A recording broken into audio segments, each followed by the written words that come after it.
हरे कृष्ण। ओम नमो भगवते वासुदेवाय। ओम नमो भगवते वासुदेवाय। ओम नमो भगवते वासुदेवाय।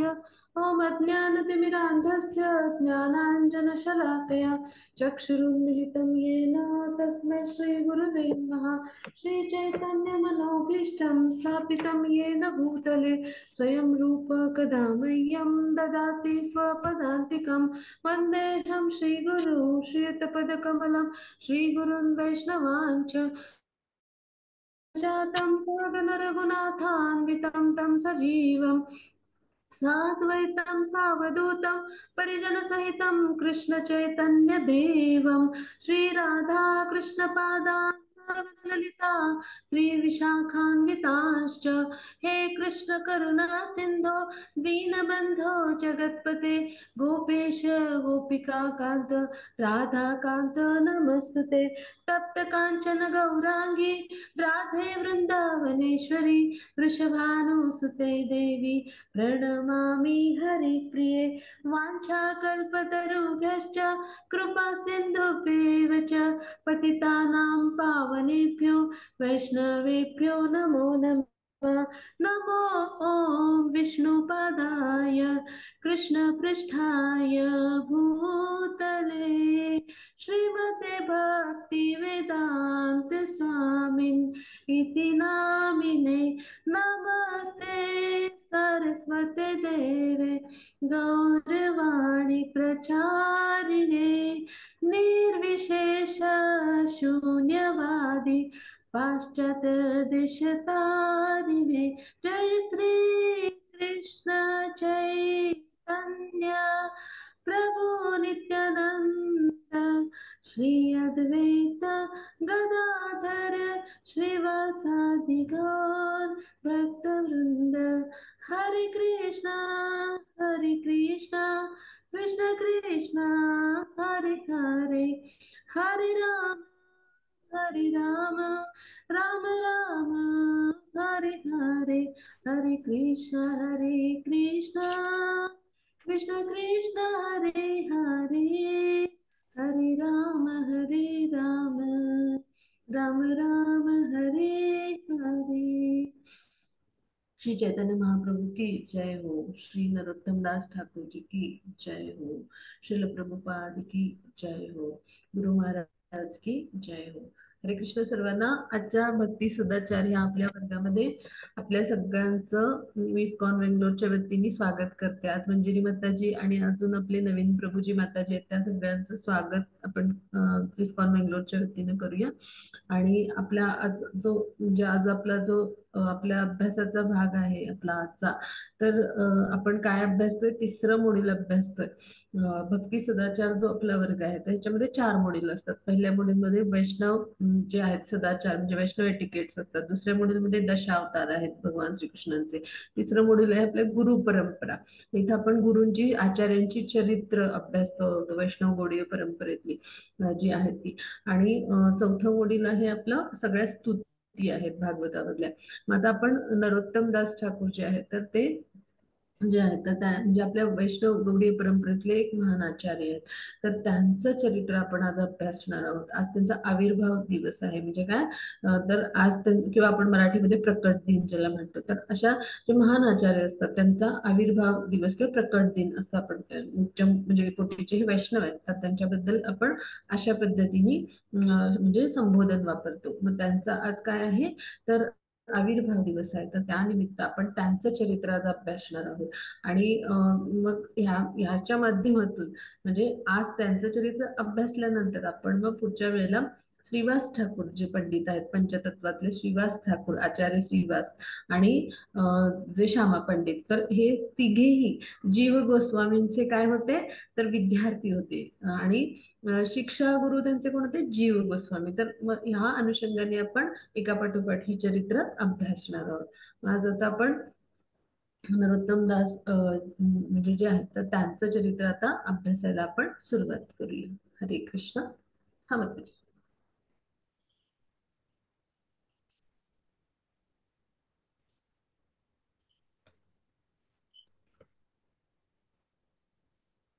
मी विचारू का एक? हा माताजी. आधीचे 2 भाग झालेत का? माताजी आधीचे मॉड्यूल आहेत दोन, म्हणजे मोठी हा हा. मॉड्यूल ते. आता तुमचं तिसऱ्या मॉड्यूल पासून सुरू झालं ना, तर तिसरं चौथं पूर्ण होऊन तुम्ही फर्स्ट सेकंड मॉड्यूल जेव्हा तुमचं पुन्हा पूर्ण होईल ना, तेव्हा तुमचा हा कोर्स संपेल. नाही चालेल. म्हणजे म्हणजे आधीच्या लोकांचे झालेत का असं मला नाही विचारायचं. नाही, सगळ्यांना नवीनच आहे ह्याच्यात. जे आपले जुने आणि नवे असे दोन्ही विद्यार्थी येतात. Okay okay. तिथून ज्यांचं मॉड्यूल सुरू होतं तिथं पुन्हा येईपर्यंत त्यांनी हा कोर्स करायचा, असं याचं ओके स्वरूप. Okay okay. आलं म्हणजे लक्षात? आजचा तिसरा मॉड्यूल आहे. हा, आजचा नव्हे, म्हणजे तिसराच मॉड्यूल आता सुरू आहे. हा बराच मोठा आहे, म्हणजे असे प्रत्येक मॉड्यूल भरपूर मोठे आहेत. Okay okay. हा, तर तिसरा मॉड्यूल आपल्या सगळ्या आचार्यांच्या जी चरित्र आहेत ती पूर्ण झाल्यावर संपेल. ठीक आहे. ओ, ओ, आणि मग त्यानंतर आपल्या भागवतातल्या स्तुती सुरू होतील. त्या एक 25 स्तुती आहेत वेगवेगळ्या. ओके. त्यांचा अभ्यास झाला की आपण पहिल्या मॉड्यूलवर पुन्हा येऊ.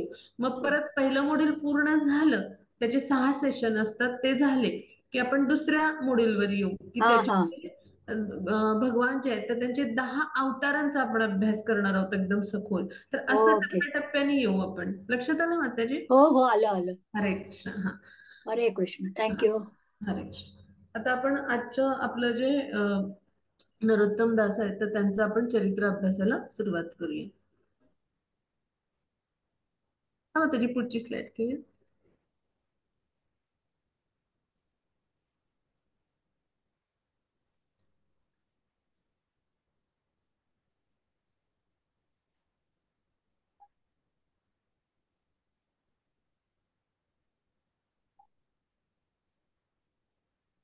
तिची वर जाईल काय स्लाइड? बरोबर आहे ना माताजी? हो ठीक आहे. अर्धी दिसते म्हणजे अशी पाहून, ठीक आहे, पण पुढची दिसेल आता. हा, नरोत्तम दासांचं जे चरित्र आहे तर त्याची सुरुवात कशी आहे पहा. तर आता जे वैष्णव आहेत, म्हणजे वेगवेगळे उच्च कोटीचे जे वैष्णव आहेत, तर त्यांच्यासाठी त्यांनी म्हणजे त्यांच्या चरणी जे नरोत्तमदास ठाकूर आहेत तर ते काय प्रार्थना करतात की तुमची काय द्या, मला माझ्यावर कृपा करा. म्हणजे अशी ते प्रार्थना करतात. वैष्णव गोसाई, गोसाई म्हणजे काय, की जे गोस्वामी आहेत, म्हणजे गोस्वामी, म्हणजे गोस्वामी या शब्दाचा अर्थ काय, तर ज्यांनी इंद्रियांवर विजय मिळवलाय, जे इंद्रियांचे स्वामी आहेत त्यांना गोस्वामी म्हणतो आपण. आणि आपण कोण आहोत, तर आपण म्हणजे कसे आहोत, तर आपण इंद्रियांचे दास आहोत, आपण गोदास आहोत, आपण अजून इंद्रियांचे स्वामी नाही बनलो आहोत. मग श्रीकृष्ण म्हणजे जे आहेत तर ते जेव्हा चैतन्य महाप्रभूंच्या रूपात आले तर त्यांचं जे कृष्ण भावनामृत आंदोलन किंवा जे आहे, हरे नाम हरे नाम हरे नाम केवलम, असं जे त्यांनी म्हटलंय ना, म्हणजे कलियुगामध्ये काय आहे, तर म्हणजे हरिनामाशिवाय दुसरा कोणताही पर्याय नाही, म्हणजे असं जे त्यांनी सांगितलंय. तर हे हे जे होतं, म्हणजे कृष्ण भावनामृत आंदोलनाची सुरुवात खरी इथून झाली होती, प्रचार प्रसार.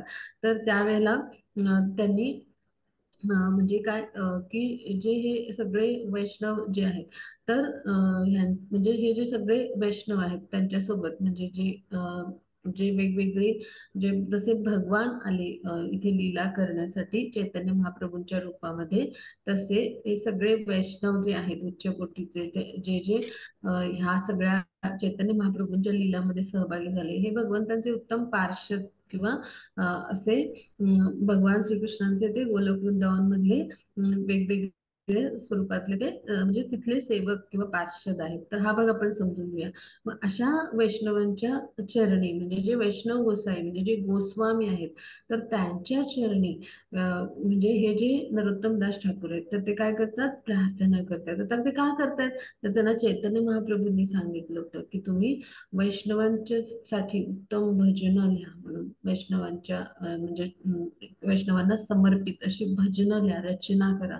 आणि ती शक्ती त्यांना म्हणजे प्रदान केलेली होती थोडक्यात भगवान श्रीकृष्णांनी, म्हणजे चैतन्य महाप्रभू जे आहेत तर त्यांनी. आणि मग त्यांनी खूप उत्तम उत्तम रचना केल्या.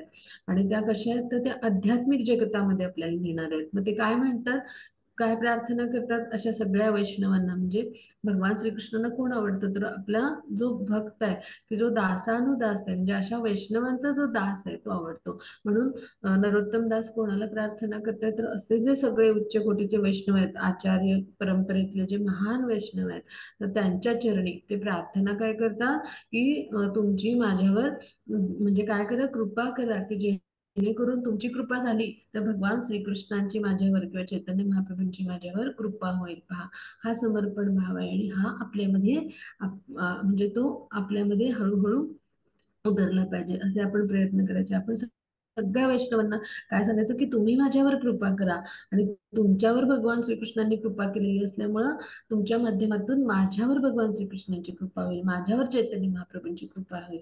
मग हा काय आहे, वैष्णव भाव आहे. किंवा आपण म्हणतो ना एक मूड, म्हणतो ना आपण वैष्णव मूड काय असावा, तर तो कसा आहे, तर आपल्यापेक्षा जे महान आचार्य आहेत तर त्यांच्या चरणी आपण प्रार्थना करायची की तुम्ही माझ्यावर कृपा करा.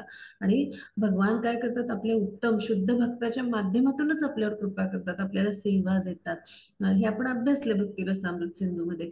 मग अशा पद्धतीने नरोत्तम दास आहेत हे प्रार्थना करतात. मग आता पुढे जाऊ आपण. हा मग पुढची स्लाइड.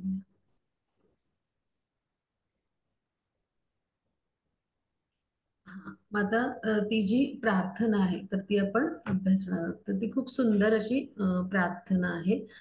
तर ती जी नरोत्तम दासांची अनेक रचना आहेत, पुढे आपण ती कुठल्या कुठल्या रचना आहेत ह्या सुद्धा अभ्यासणार आहोत. खूप छान अशा आपल्याला सगळ्यांना माहित असलेल्या ह्या सगळ्या रचना आहेत. मग त्यापैकीच एक अशी खूप सुंदर रचना आहे की ज्याच्यामध्ये सगळा मतितार्थ असा खूप सामावलेला आहे आपल्या जीवनाचा, की आपण कसं असावं भक्त म्हणून, एखाद्याचं कसं असावं कृष्ण भावनेमधलं जीवन भक्त म्हणून. तर फार सुंदर असं आहे. आणि आपण कसं शरण जावं तर हे या प्रार्थनेतून व्यक्त होतं. तर आपण हे अभ्यास करू.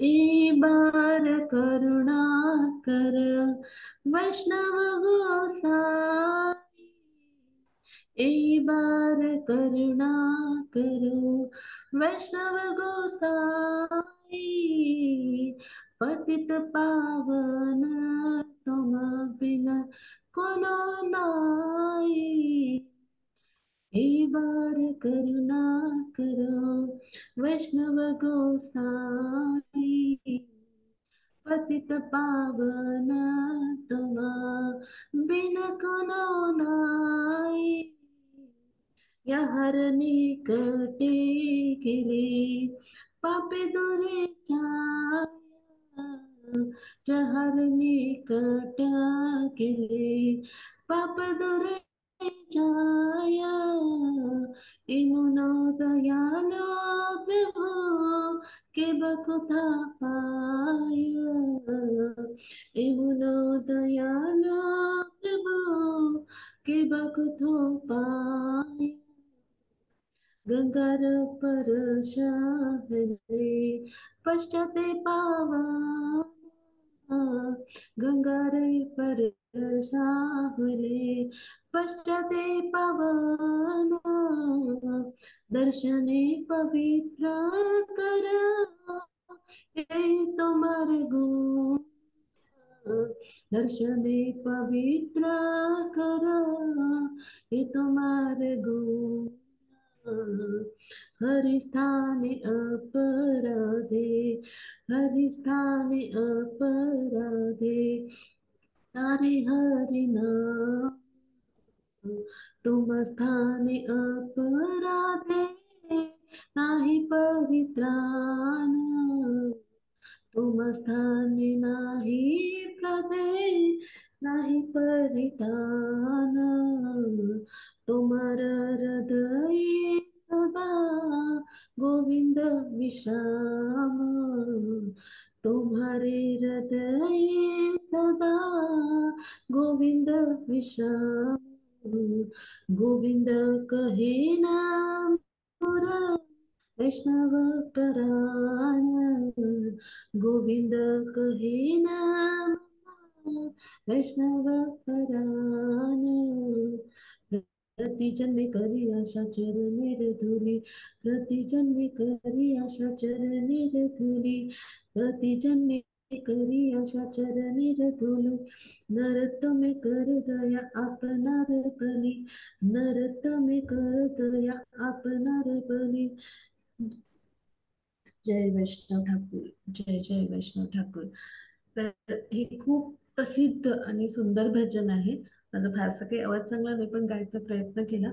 तर त्यांच्या चरणी आपण समर्पित करूया. तर असं जे खूप सुंदर भजन आहे, तर त्याचा अर्थ काय आहे? तर हे वैष्णव गोसाई म्हणजे हे गोस्वामी, कृपा करा आमच्यावर, करुणा करा, तुम्ही आमच्यावर दया करा. म्हणजे आमच्यासारखे जे पतित पावन जीव आहेत, तर त्यांच्यावर तुमच्याशिवाय कोण बरं कृपा करेल, असं ते तळमळीने प्रार्थना करतात पहा. मग आता असं आमचं जीवन आहे की म्हणजे आम्ही असे पाप करून बसलेलो आहे की आमच्यावर म्हणजे तुमच्याशिवाय कोण दया करेल आणि तुमच्याशिवाय आमच्या बाबतीत कोण परम दयाळू होऊ शकेल. म्हणून काय म्हणतात, जहारे निकटे गेले पापा दुरे जाय. म्हणजे काय की जेवढ्या निकट म्हणजे आपण जेवढ्या जवळ कृष्णांच्या जायचा प्रयत्न करतोय, तेवढी पापं आम्हाला दूर नेत आहेत. मग तुमच्याशिवाय आमच्यावर कोण दया करेल, म्हणजे तुमच्या वाचून आमच्यावर दया करणारं असं कोण असेल, असं ते म्हणतात. मग आता गंगाजल आहे, तर काय म्हणते, गंगारा परसा होईले इथे काय म्हणते, पश्चाते पावन. मग आता याचा अर्थ काय, तर गंगेमध्ये अनेक वेळा आम्ही स्नान केलं, म्हणजे कितीतरी वेळा आम्ही गंगेमध्ये डुबकी घेतली, पण तरी सुद्धा म्हणजे काय की म्हणजे स्नान करून सुद्धा कोणी म्हणजे शुद्ध होते.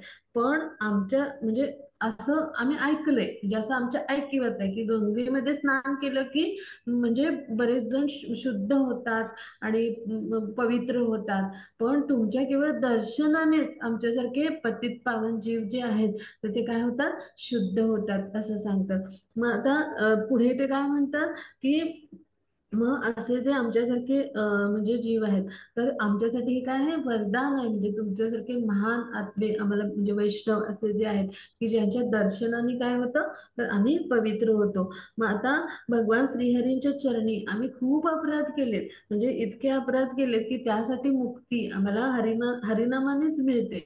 पण तुमच्या म्हणजे चरणांशी कोणी अपराध जर केला, तर त्याला कधीही काय होईल, तर क्षमा किंवा त्याचा उद्धार होणं शक्य नाही. म्हणजे वैष्णवांचं महत्व किती आहे पहा. आणि वैष्णव अपराधांचं म्हणजे इथं गांभीर्य आपण लक्षात घेऊया. एखाद्या वैष्णवाच्या चरणी जर आपण अपराध केला, तर तो किती गंभीर ठरतो पहा. म्हणून काय म्हटलंय की तोमा स्थाने अपराधे नाही परित्राण. असा जर अपराध झाला, तर तिथे आम्हाला मग स्थान नाही मिळू शकणार. हरिस्थाने अपराध केलं तर आम्हाला हरिनाम तारेल, पण तोमास्थाने अपराधे नाही परित्राण, बिलकुल आम्हाला दया मिळणार नाही. मग भगवान श्रीकृष्णांना बिलकुल आवडत नाही आपल्या वैष्णवांची निंदा केलेली, त्यांच्या वैष्णव भक्तांचा छळ केलेला, अपराध केलेला.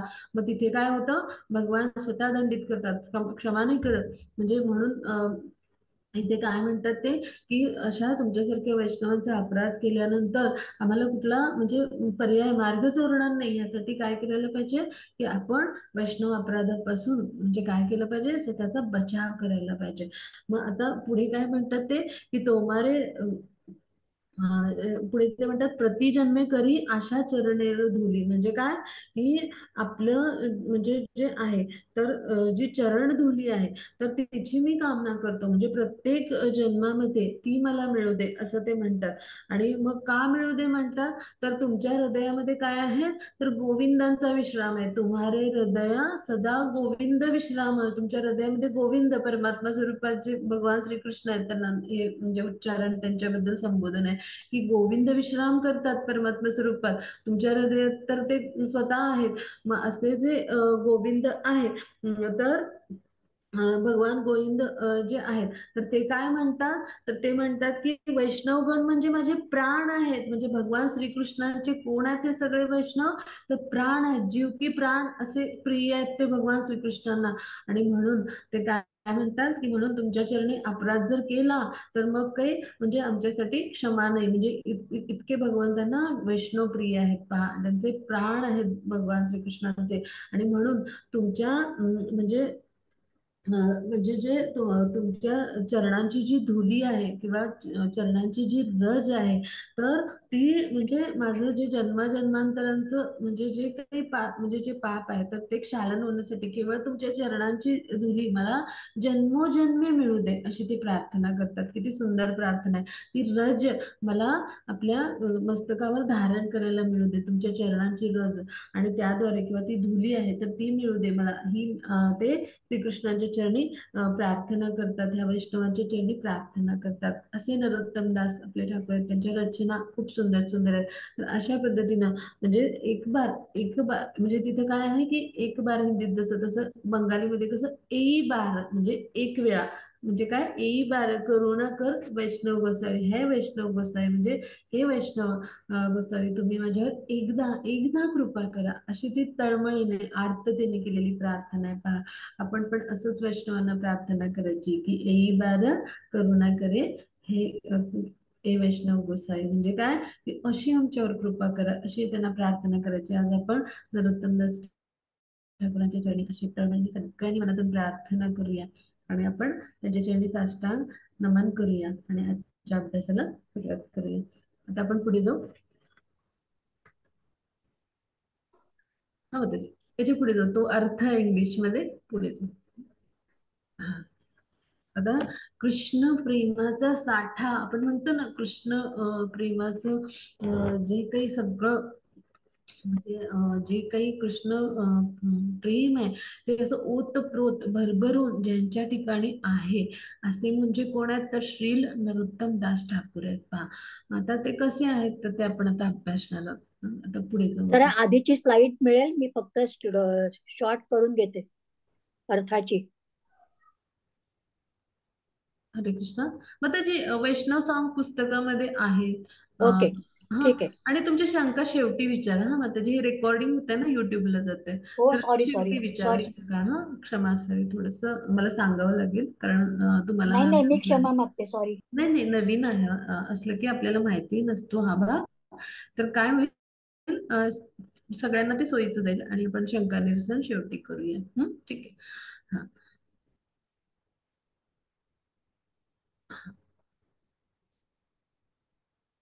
आता नरोत्तम दास ठाकूर जे आहेत तर त्यांचा आपण चरित्र अभ्यास त्यांना सगळ्यात पहिल्यांदा आपण समजून घेऊया की नरोत्तम दास ठाकूर जे आहेत तर ते कोण आहेत तर ते चंपक मंजिरी आहेत. म्हणजे काय तर वेगवेगळ्या जी मंजिरी आहेत, आता हा भाग आपण समजून घेऊया आधी.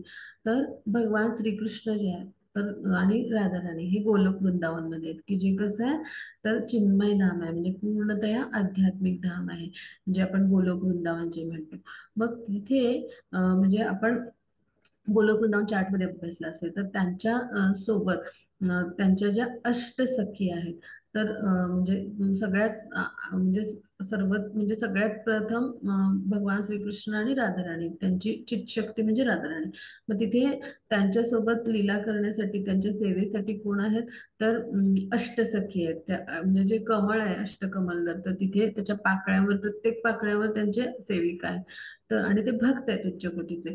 मग आता अष्टकमल दल म्हणजे अष्टसखी आहेत बरं का. मग ह्या ज्या अष्टसखी आहेत ना तर यांच्या सेवेसाठी ज्या गोपिका आहेत किंवा गोपी आहेत तर त्या म्हणजे कोण आहेत मंजिरी. मग आता ह्या ज्या मंजिरी आहेत त्या मंजिरीमधली सर्वश्रेष्ठ म्हणजे लीडर मंजिरी म्हणतो ना आपण, नेतृत्व करणारी, हा, तर ती म्हणजे कोण आहे तर रूप मंजिरी आहे. आणि ती काय करते तर राधा राणींची सेवा करते आणि सगळ्या ह्या ज्या मंजिरी आहेत ह्या सगळ्यांना ती काय देते आदेश देते. आणि ही जी रूप मंजिरी आहे ही कशासाठी मदत करते तर राधा राणींची कृष्णांची कशी भेट होईल, राधा आणि कृष्ण कसे भेटतील, राधा आणि कृष्ण हे एकमेकांसोबत कसे राहतील, आणि राधा राणी आणि कृष्णांच्या सगळ्या लीलामध्ये ह्या ज्या मंजिरी आहेत त्या सहाय्य करतात. मग त्यांची जी प्रमुख मंजिरी आहे ती म्हणजे रूप मंजिरी, म्हणजे आपल्या ब्रह्ममध्व गौडी वैष्णव परंपरेतले रूप गोस्वामी जे आहेत ते. मग हे जे आहेत आपले तर ते म्हणजे रूपमंजिरी आहेत. मग त्यांच्या सोबत म्हणजे त्यांच्या हाताखाली म्हणजे त्यांच्या आदेशाखाली कार्य करणाऱ्या हे सगळे आपले ब्रह्ममध्व गौडी वैष्णव परंपरेतले हे सगळे आचार्य म्हणजे कोण आहेत तर मंजिरी आहेत. म्हणजे केवढं महत्वाचं स्थान आहे पहा त्यांचं. आणि मग त्यापैकी एक म्हणजे चंपका मंजिरी म्हणजे ही जी आहे तर ती म्हणजे कोण आहे तर नरोत्तम दास ठाकूर. म्हणजे चंपक मंजिरी जी आहे तर ती गोलोक वृंदावन मधून ती आलेली आहे. म्हणजे तिथून म्हणजे आता भगवान श्रीकृष्णांचे जे असे भक्ता म्हणजे सेवक आहेत नित्य पार्षद किंवा आपण सेवक म्हणू गोलोक वृंदावन म्हणजे आध्यात्मिक जगतामध्ये ती जी भूमिका बजावत असतात ते इथे काय करतात तर भूलोक मध्ये जेव्हा येतात भगवान अवतरित करायला म्हणजे अवतरित होतात ते त्यांच्या लीला करण्यासाठी वेगवेगळ्या मनुष्य अवतारामध्ये ते येतात. तर त्यावेळेला काय होतं तर ते जे आहेत पार्षद किंवा जे नित्य सेवक आहेत तर ते लीला करण्यासाठी सहभागी होतात. मग तशी चंपक मंजिरी म्हणजे नरोत्तम दास ठाकूर आहेत. ती कृष्ण लीलेमध्ये नेहमी ती सहभागी असते. मग आता चैतन्य महाप्रभूंनी त्यांचं जे म्हणजे त्यांचा जो आविर्भाव आहे तर तो कधी होणार आहे तर हे सगळं आधीच सांगून ठेवलेलं होतं.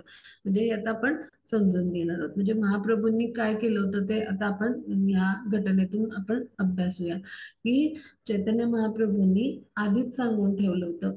ते आपल्या सगळ्या म्हणजे जे आपले सगळे जे शिष्य किंवा भक्तांच्या सोबत ते वेगवेगळ्या ठिकाणी काय करत तर म्हणजे भ्रमण करत असतात असं प्रचार आणि प्रचार करण्यासाठी हरिनामाचा.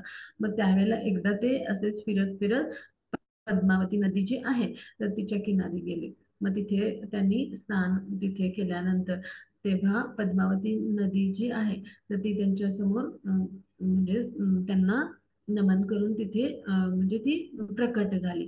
कारण ते भगवान आहेत स्वयं श्रीकृष्ण आहेत ते.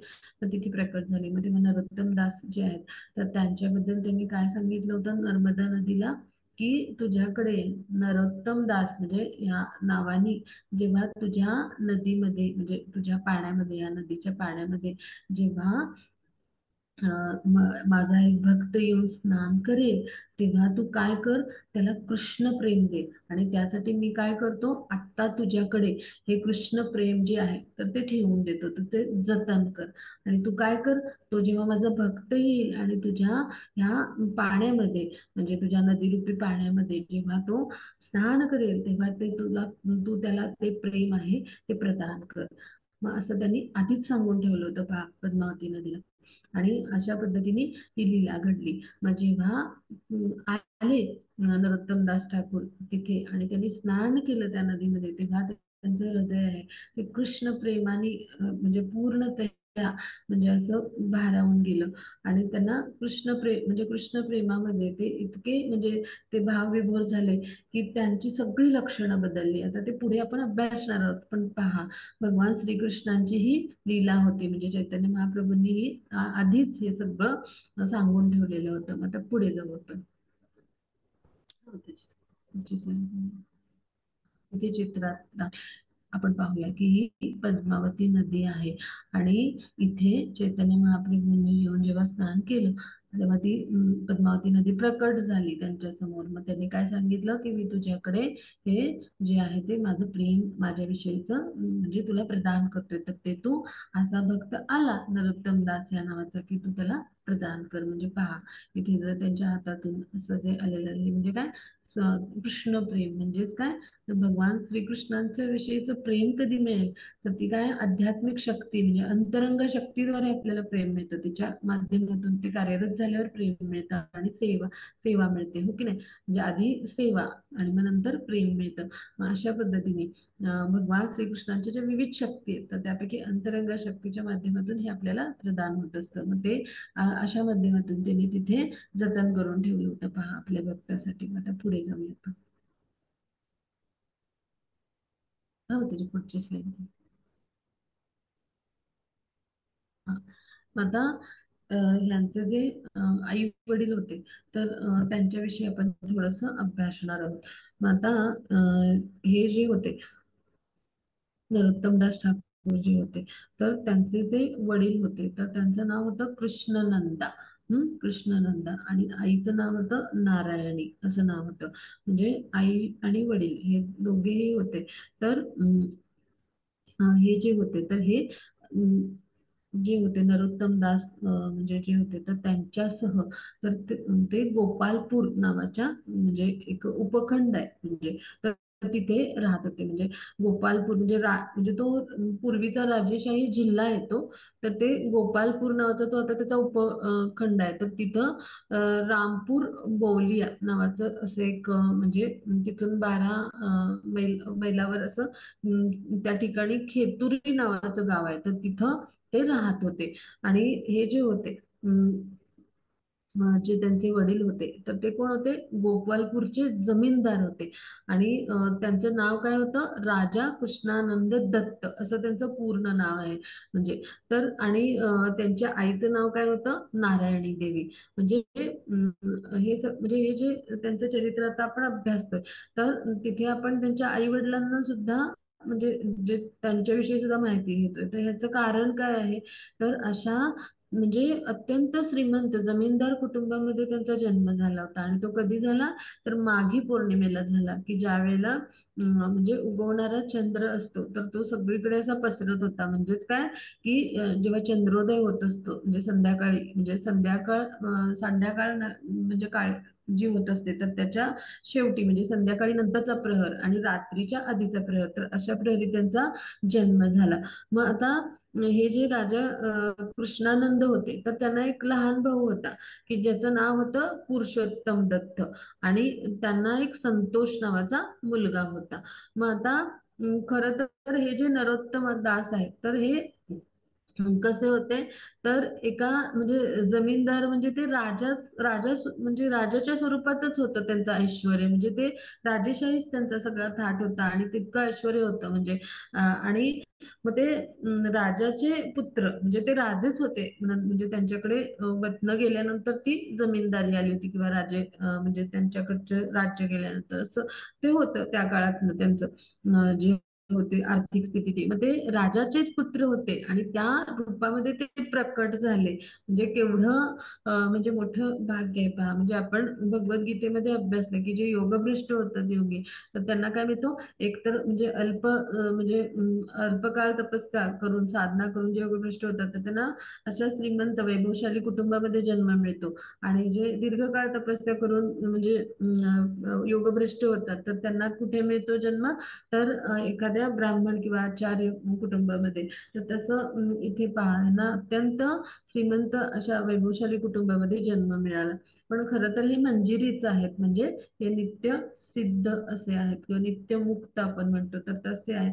म्हणजे कारण ते भगवान श्रीकृष्णांच्या गोलोक वृंदावन मधून आलेले आहेत. पण इथे आपण हा भाग समजून घेऊया की कशा पद्धतीने एखाद्याला म्हणजे त्याच्या जी काही साधनं असते का त्या जन्माची, तर त्यानुसार भगवान कशी पुढची संधी देतात, पुढचा आध्यात्मिक प्रवास जो असतो तर त्यांचा तो प्रगतीपथावर जावा यासाठी.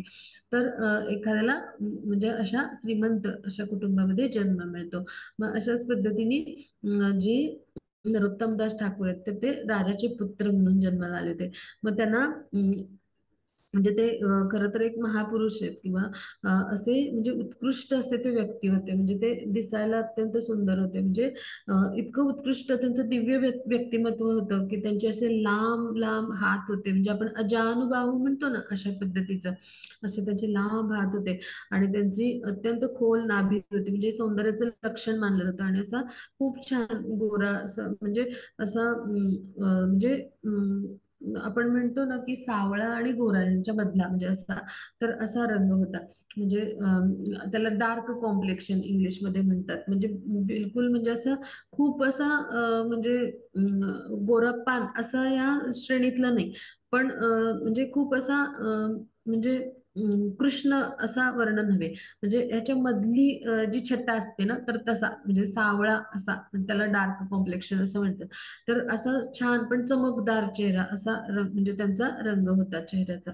मग आणि त्यांचे डोळे कसे होते, तर अत्यंत सुंदर असे, म्हणजे कमळाच्या जशा पाकळ्या असतात ना, असे सुंदर त्यांचे डोळे होते. मग हे जे नरोत्तम दास आहेत, तर त्यांना नर आणि उत्तम असं म्हटलंय. म्हणजे त्यांचं नाव कसं आहे, तर नर आणि उत्तम. म्हणजे नरांमध्ये सर्वश्रेष्ठ किंवा उत्तम असे नर म्हणजे कोण आहेत, तर नरोत्तम दास ठाकूर. म्हणजे काय, की सगळ्यात महान असे म्हणजे सगळ्या मनुष्यामध्ये असे अशा पद्धतीनं त्यांना नरोत्तम हे नाव देण्यात आलं. मग आता शाळेमध्ये पण ते कसे होते, तर अत्यंत एकपाठी होते. म्हणजे श्रुतीधर म्हणतो ना आपण, की जे काही ऐकतो आपण एक म्हणजे तर ते सगळंच्या सगळं त्यांना लक्षात राहतं. म्हणजे जे काही ऐकतात ते सगळं लक्षात ठेवत असत, ते एकपाठी आपण ज्याला म्हणतो तसं. मग आता म्हणजे त्यांना शाळेमध्ये जे शिक्षण मिळत होतं, म्हणजे त्या काळी गुरुकुल संस्था होती, म्हणजे गुरुकुल पद्धतीने शिक्षण मिळायचं. मग त्यावेळेला त्यांनी हळूहळू संस्कृत आणि वेद आहे तर त्याच्यामध्ये प्रावीण्य मिळवलं. आणि अशा पद्धतीनं ते हळूहळू ते प्रावीण्य मिळवत त्यांनी कृष्णांची जी सेवा आहे तर ती करायला सुरुवात केली. म्हणजे कृष्ण सेवेमध्ये ते सतत म्हणजे सतत त्यांना काय वाटायचं, तर आकर्षण वाटायचं, कृष्ण सेवा करण्याचं सतत त्यांना इच्छा असायची. आता पुढे जाऊ आपण. हा त्याची पुढची slide. हा. मग आता ते जे आहेत तर जे नरोत्तम दास ठाकूर जे आहेत तर त्यांनी महाप्रभूंच्या बद्दल म्हणजे आपले चैतन्य महाप्रभू जे आहेत तर त्यांच्याबद्दल कृष्णराज कविराज गोस्वामी म्हणजे चैतन्य चरितामृतचे जे लेखक आहेत तर त्यांच्याकडून बरीचशी माहिती म्हणजे बरीचशी माहिती होती तर ती त्यांनी घेतली होती. म्हणजे त्यांच्या लीला किंवा त्यांच्या कथा हे कृष्णराज कविराज गोस्वामींच्या ते संपर्कात असायचे. मग त्यांच्याकडून त्यांनी बरंच ज्ञान घेतलं होतं, त्यांच्या लीला ऐकल्या होत्या. मग त्यामुळे त्यांना महाप्रभूंना भेटायची खूप इच्छा होती. म्हणजे खूप म्हणजे अशी खूप इच्छा होती त्यांना. मग एक दिवशी काय झालं, तर त्यांच्या स्वप्नामध्ये म्हणजे त्यांना रात्री झोपल्यानंतर सगळं संकीर्तन वगैरे असं त्यांनी केलं आणि त्यानंतर झोपल्यानंतर त्यांना स्वप्न आलं आणि त्याच्यामध्ये त्यांनी काय पाहिलं, तर नित्यानंद प्रभू आहेत तर ते प्रकट झाले त्यांच्या स्वप्नामध्ये. आणि त्यांनी त्यांना काय सूचना दिली, की तू पद्मावती नदी आहे तिथे जाऊन स्नान कर, अशी त्यांना नित्यानंद प्रभूंनी स्वप्नामध्ये येऊन सूचना दिली. म्हणजे याला स्वप्न दृष्टांत असं म्हणतात. म्हणजे अशा पद्धतीनं भगवान किंवा भगवान श्रीकृष्णांचे जे उत्तम असे वैष्णव भक्त आहेत ते आपल्या स्वप्नामध्ये येऊन तो एक प्रकारचा आपल्याला संकेतच देत असतात, दृष्टांतच देत असतात. भक्ती मार्गावर जेव्हा कोणी अशा पद्धतीनं उन्नत असतं किंवा उन्नत भक्त असतात झालेले तर त्यांच्या जीवनामध्ये अशा घटना घडत असतात म्हणजे या सगळ्यात त्यांच्यासाठी सामान्य घडणाऱ्या घटना असतात. पण आपल्यासारख्या सामान्यांसाठी ह्या भगवान श्रीकृष्णांच्या लीलाच आहेत का म्हणजे. आणि त्याचं खूप महत्व आहे. म्हणजे अशा वैष्णव ठाकूरांचे आपण आशीर्वाद प्राप्त करणं, त्यांच्या कृपेस म्हणजे प्राप्त होणं, तर ही फार मोठी म्हणजे आपल्यावर भगवान श्रीकृष्णांची कृपा झाल्यासारखी असते पहा. मग असे ते नरोत्तमदास ठाकूर होते. नरोत्तमदास ठाकूर की जय हो. तर पुढे जाऊ आपण. हा मग त्याची पुढची स्लाईड. हा. मग आता इथे आपण अभ्यास आहे की ते गेले, त्यांना जसं सांगितलं होतं मार्गदर्शन केलं होतं नित्यानंद प्रभूंनी त्याप्रमाणे, कारण नित्यानंद प्रभू गुरुतत्व आहेत हे जाणतात ते. आणि त्यामुळे त्यांनी काय केलं, ते जसं सांगितलंय आपल्या म्हणजे श्री गुरूंनी जे काही महान वैष्णवांच्या स्वरूपात नित्यानंद प्रभूंनी सांगितलं त्यानुसार त्यांनी काय केलं, की ते ह्या पद्मावती नदी किनारी गेले आणि तिथे जाऊन काय केलं, त्यांनी नदीमध्ये स्नान केलं, नदीमध्ये डुबकी मारली. मग काय झालं, ते अत्यंत म्हणजे कृष्ण प्रेमाने असं त्यांचं हृदय आहे ते म्हणजे पूर्णतः असं पूर्ण पूर्ण म्हणजे भरून गेलं. म्हणजे एकदम असं जसं एखादी वीज कडाडते की नाही अशी अचानक आणि कशी ती नाहीशी होते असं, म्हणजे अशा पद्धतीचं त्यांचं हृदयामध्ये म्हणजे तो जो कृष्ण प्रेमाचा जो पाझर आहे ना तर तो फुलला. आणि त्यामुळे काय झालं, अतीव करुणा अतीव प्रेम असं त्यांच्यामध्ये प्रत्येक प्राणीमात्राविषयी आणि सगळ्या जीवाविषयी निर्माण झालं. आणि ते त्या अवस्थेमध्ये असे भावविभोर झाले ना की त्यांच्या डोळ्यातून अश्रुधारा व्हायला लागल्या. श्रीकृष्णांच्या पासून विरहाच्या किंवा चैतन्य महाप्रभूंच्या पासून विरहाच्या अश्रुधारा व्हायला लागल्या की त्यांना दोन भक्तांनी असं घेऊन आले, म्हणजे नदीतून त्यांना घेऊन यावं लागलं. म्हणजे अशा पद्धतीनं भावविभोर किंवा भावविवल अवस्था त्यांची झाली. अशा प्रेमामध्ये ते जे आहेत तर ते पूर्णपणे म्हणजे असे समर्पित झाले. मग असे जे होते नरोत्तमदास ठाकूर, तर त्यांच्यासोबत आणि कुठल्या कुठल्या लीला घडल्या तर ते आता आपण पुढच्या स्लाइड मध्ये पाहू. हा त्याची पुढची स्लाइड.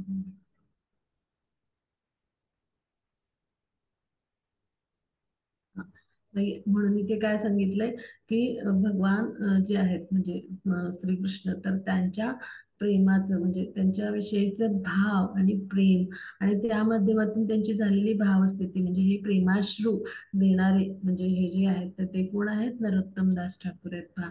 असे उत्तम कोटीचे म्हणजे उच्च कोटीचे असे जे वैष्णव आहेत उत्तम असे वैष्णव आहेत तर ते कोण आहेत नरोत्तम दास ठाकूर आहेत की ज्यांच्यावर गौरनिताई दोघांची कृपा आहे पहा.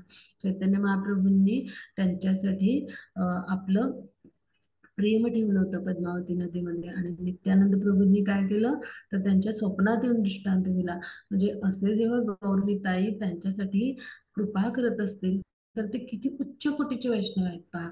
आणि त्या आहेतच म्हणजे चंपक मंजिरी पण म्हणजे ते जेव्हा मनुष्य अवतारात आले तेव्हा त्यांनी किती उच्च कोटीचे वैष्णव म्हणून भूमिका निभावली याची आपल्याला कल्पना येईल पहा. आता पुढे जाऊ आपण. हो त्याची पुढची स्लाइड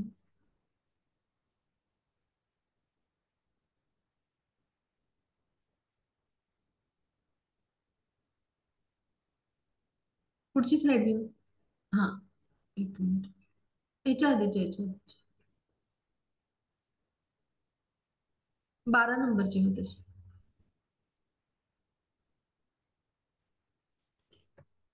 कुठली माताजी? 12 ही बरोबर होती तुम्ही केलेली. मला ती उशिरा ओपन झाली. हा हा आता त्यांच्या अनेक रचना आहेत तर त्यापैकी सर्वात सुंदर रचना आपण रोज गातो गौर आरती जे असते म्हणजे आपली गुरु आरती आणि जेव्हा होते त्यानंतर मग आपण आणि संध्याकाळी गौर आरती असते त्याच्या आधी ही रचना गायली जाते पहा. तर आपल्या सगळ्यांना माहिती पण असेल टेम्पलला आपण जोडतो ना सकाळी तर तेव्हा आपण सगळ्यांनी ऐकली असेल पहा. तर त्याच्यामध्ये खूप सुंदर असा भाव आहे म्हणजे की ती शरणागती आपण जो म्हणतो किंवा तो असा जो भाव आहे ना कृष्णांच्या प्रती तर तो ह्याच्यामधून किंवा ते जे समर्पण आहे त्यांचं म्हणजे त्यांची प्रत्येक रचना आहे ना ती अशी दिव्य रचना आहे की आणि पुढे आपण आता अभ्यास करत आहोत की श्रील प्रभुपाद जे आहेत तर त्यांच्या ह्या सगळ्या ज्या विविध रचना आहेत ना तर त्याच्याविषयी काय वक्तव्य करतात तर त्या रचनांसाठी त्या भाषेची पण गरज नाही आपल्याला ती समजून घेण्याची. अशा सुंदर रचना आहेत म्हणजे कुणाला पण ते जेव्हा एखादा गातो किंवा वाचतो तर तेव्हा त्यांना ती रचना जी आहे तर त्या रचनेतूनच त्याचा बोध होतो पहा. आणि बंगाली भाषा तशी मराठीसारखी सोपी आहे की आपल्याला थोडाफार अर्थ समजू येतो. मग ती काय रचना आहे तर सगळे आपण गातो पहा सगळेजण तर खूप सुंदर रचना आणि त्यातून त्यांचा शरणभाव म्हणजे आपल्यावर करुणा तुम्ही करा अशा पद्धतीने ते विनवणी करतात चैतन्य महाप्रभूंना. तर ती खूप सुंदर पद्धतीने यातून म्हणजे ह्या रचनेतून व्यक्त होते पहा. श्री कृष्ण चैतन्य प्रभु दया करो मोरे. श्री कृष्ण चैतन्य प्रभु दया करो मोरे.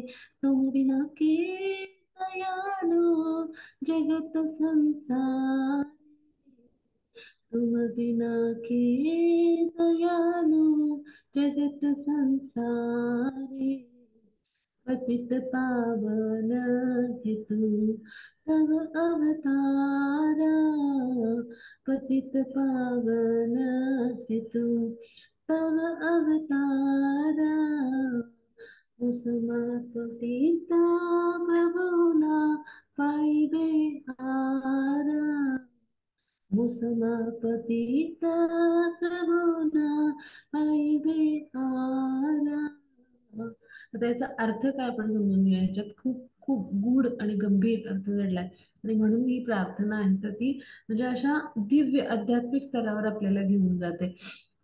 तर त्याचा अर्थ काय की हे श्रीकृष्ण चैतन्य हे श्रीकृष्ण चैतन्य प्रभू तुम्ही काय करा माझ्यावर दया करा म्हणजे संसारामध्ये तुमच्यापेक्षा दयाळू अजून कोण आहे अशा पद्धतीने म्हणजे त्यांच्या चरण कमलांशी जाऊन ते प्रार्थना करतात की तुम्ही माझ्यावर दया करा. जेव्हा चैतन्य महाप्रभूंच्या चरण कमलांशी जाऊन आपण प्रार्थना करतो ना की तुम्ही माझ्यावर दया करा तुम्ही माझ्यावर कृपा करा तेव्हा चैतन्य महाप्रभू कोण आहेत स्वयं कृष्ण आहेत पण भाव कोणाचा आहे राधा राणींचा भाव आहे. आणि त्याचबरोबर एका भक्त संन्यासाच्या रूपात ते आलेत. म्हणजे काय की आपण एका उच्च कोटीचे वैष्णव भक्त म्हणून पण त्यांच्या आपण कृपा घेतो. त्याचबरोबर राधा राणींच्याकडून कृपा आशीर्वाद घेऊन प्रेम आणि भक्ती प्रदान करणाऱ्या राधा राणी आहेत. राधा भावामध्ये चैतन्य महाप्रभू आहेत. आणि त्याचबरोबर संपूर्ण जगाचे स्वामी म्हणजे विश्वपती किंवा जगन्नायक असे ते कोण आहेत? स्वयं कृष्ण आहेत. तर त्यांची कृपा घेतो. म्हणजे पहा, अशा पद्धतीने आपण त्यांच्या कृपेस पात्र होतो. म्हणून ते काय म्हणतात की श्रीकृष्ण चैतन्य प्रभू दया करो मोरे, की तुमच्या विना माझ्यासाठी कोण आहे इतकं दयाळू. कारण चैतन्य महाप्रभूंना काय म्हटले? महावदान्य म्हटले. म्हणजे इतके करुणामयी आहेत श्रीकृष्ण, चैतन्य महाप्रभू श्रीकृष्णांच्याहून करुणामयी असे चैतन्य महाप्रभू आहेत. मग असं का म्हटलंय? तर जे श्रीकृष्ण आहेत ते काय म्हणतात भगवद्गीतेमध्ये? आपण तो श्लोक अभ्यासला असेल. मन्मना भव मद्भक्तो मद्याजी माम नमस्करू, हा एक श्लोक आहे. म्हणजे त्याची पहिली ओळ. किंवा सर्व धर्मान परित्यज्य मामेकम शरणम व्रज, म्हणजे त्यावेळेला म्हणजे जेव्हा तुम्ही सगळं म्हणजे तुम्ही मला नमस्कार करा, मला शरण या, हा त्या श्लोकाचा अर्थ. किंवा सगळे धर्म आहेत तर ते तू काय कर, त्याग कर आणि तू मला शरण ये, माझ्या म्हणजे माझ्या शरणी ये, तेव्हा मी काय करेन? तुझा उद्धार करेन. म्हणजे श्रीकृष्ण जे आहेत तर त्यांना आपण जेव्हा शरण जातो तेव्हा आपण आपला उद्धार होतो. त्यांना आपण शरण जायला हवं. पण चैतन्य महाप्रभूंच्या ठाई काय गुण आहे? ते इतके करुणामयी आहेत, इतके दयाळू आहेत की त्यांना शरण तुम्ही जा अगर न जा, ते आपल्यावर कृपा करतात. कारण आपण हे कलियुगातले पतित असे म्हणजे पथभ्रष्ट असे बद्ध जीव आहोत, अल्पायू आहोत आणि या भौतिक सुखामध्ये म्हणजे कसे आहोत? लिप्त असलेले असे आहोत. आणि असे जे जीव आहेत ते शूद्रातिशूद्र पतित जीव आहेत हे जाणतात चैतन्य महाप्रभू. असे कलियुगामध्ये जीव असणार आहेत. तर त्यांच्यासाठी त्यांनी काय केलं? म्हणजे इतकी करुणा दाखवली की तुम्ही शरण सुद्धा यायची गरज नाही. म्हणजे तुम्ही केवळ म्हणजे माझ्या चरण कमलांचा आश्रय जरी घेतला तरी देखील काय होईल की तुमच्यावर मी कृपा करेन. म्हणजे इतके दयाळू, म्हणून त्यांना काय म्हटलंय? चैतन्य महाप्रभूंना महावदान आहे. मग आता असे जे आहे तर ते पतित म्हणजे पावन हेतू म्हणजे काय की आमच्यासारख्या पतित जीवांचा उद्धार करण्यासाठी, आम्हाला शुद्ध करण्यासाठी तर तुम्ही अवतार घेतला. आणि माझ्यासारखा पतित जीव तुम्हाला कोण मिळेल? म्हणजे आपल्यासाठी म्हणजे आपल्यासारख्या पतित जीवांचं प्रतिनिधित्व करतात नरोत्तम दास ती रचना जी आहे त्याच्यामध्ये. माझ्यासारख्या पतित जीवाचा उद्धार म्हणजे तुम्ही करावा किंवा तुमच्या चरणी प्रार्थना आहे, असा याचा मतितार्थ आहे. म्हणजे काय की माझ्यासारखं पतित जीव तुमच्या चरणी कोण असेल तर त्याच्यावर तुम्ही काय करा? कृपा करा, दया करा. मग अशा आर्त प्रार्थना किंवा तळमळीच्या प्रार्थना ह्या रचना ज्या आहेत ह्या सुद्धा दिव्य रचना आहेत. म्हणजे ह्यातून आपल्याला समजून येतं की ते एक म्हणजे दिव्यात्मा किंवा पुण्यात्मा किंवा मुक्तात्मा असे नरोत्तमदास ठाकूर आहेत. अशा एकापेक्षा एक म्हणजे आपल्या हृदयाला भेटणाऱ्या अशा किंवा अंतःकरणापर्यंत पोहोचणाऱ्या अशा त्यांच्या रचना आहेत. तर पुढे जाऊ आपण.